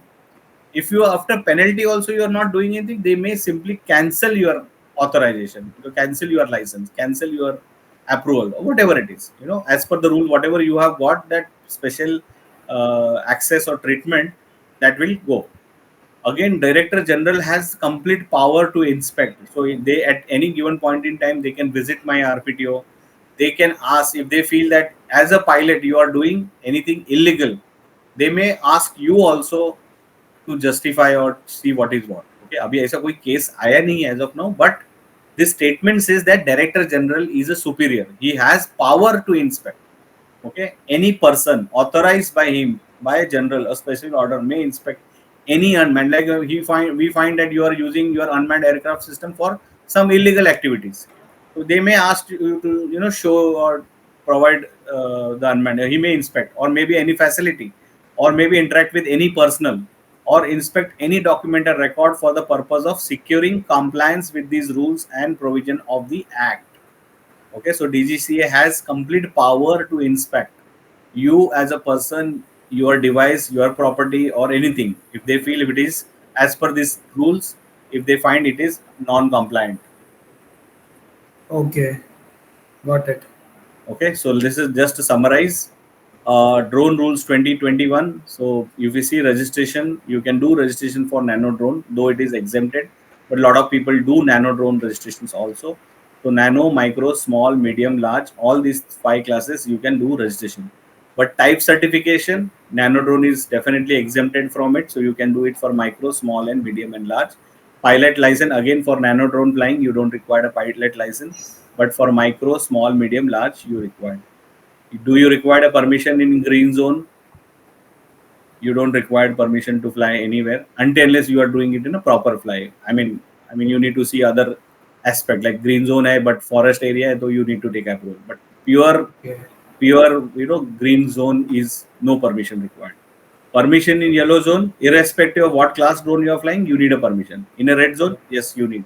Again, R&D, education and testing. Okay, you don't require any permission or anything. Okay, so there is a rule for which for if you're doing using a drone for R&D, or you're doing for education or testing within certain areas and certain specification, you are exempted. Okay. Okay, that's what it's saying. So we'll run through the drone rules at the end of today's session. I will go through that document, and whatever we have seen in this particular presentation all about, I will just some important rules I will show you on the document, and then later on I will send that document to you also. You can take a printout and you can aram say read. Okay, read. Don't try to read the entire document in a one shot. Try to read one rule at a time. Maybe try to retrospect it and understand what it is. If you feel Okay. anytime you have a query or not understanding, you can tell me, ask me, or probably you can text me on WhatsApp also if you need any further clarity. Sometimes if you ask something and you need clarity, so I may send you one picture which will help you to understand. Like zones आपको समझ में नहीं आया. Okay, I may send you some other picture for the zone also. Okay, so like that. Got it. Okay, so I think it's already 1:30. We extended our first session. We are supposed to complete our basic principles of flight and etc. But I told you this is the most important topic about your entire training. Okay, this gives you the complete clarity from a safety, security, and all aspects of making sure that you are flying drone with compliance. Okay, so that's why Okay. I don't see the time. Like, other topics are like, we talk regularly and all. Even this topic we talk regularly, but this is where I need to put more emphasis when you are learning as a pilot. These are crucial one for the professional pilots. True. Correct, correct. So we will take a break now here, lunch break straight away. We missed our even the tea break and all the thing. No, I that's fine, sir. That's fine. right. So we'll join back at 2:30 now. Okay. Okay, I shall join back by 2:30. Okay. Yes, yes, yes. Okay, sir. Okay. Thank you. Bye. Yeah.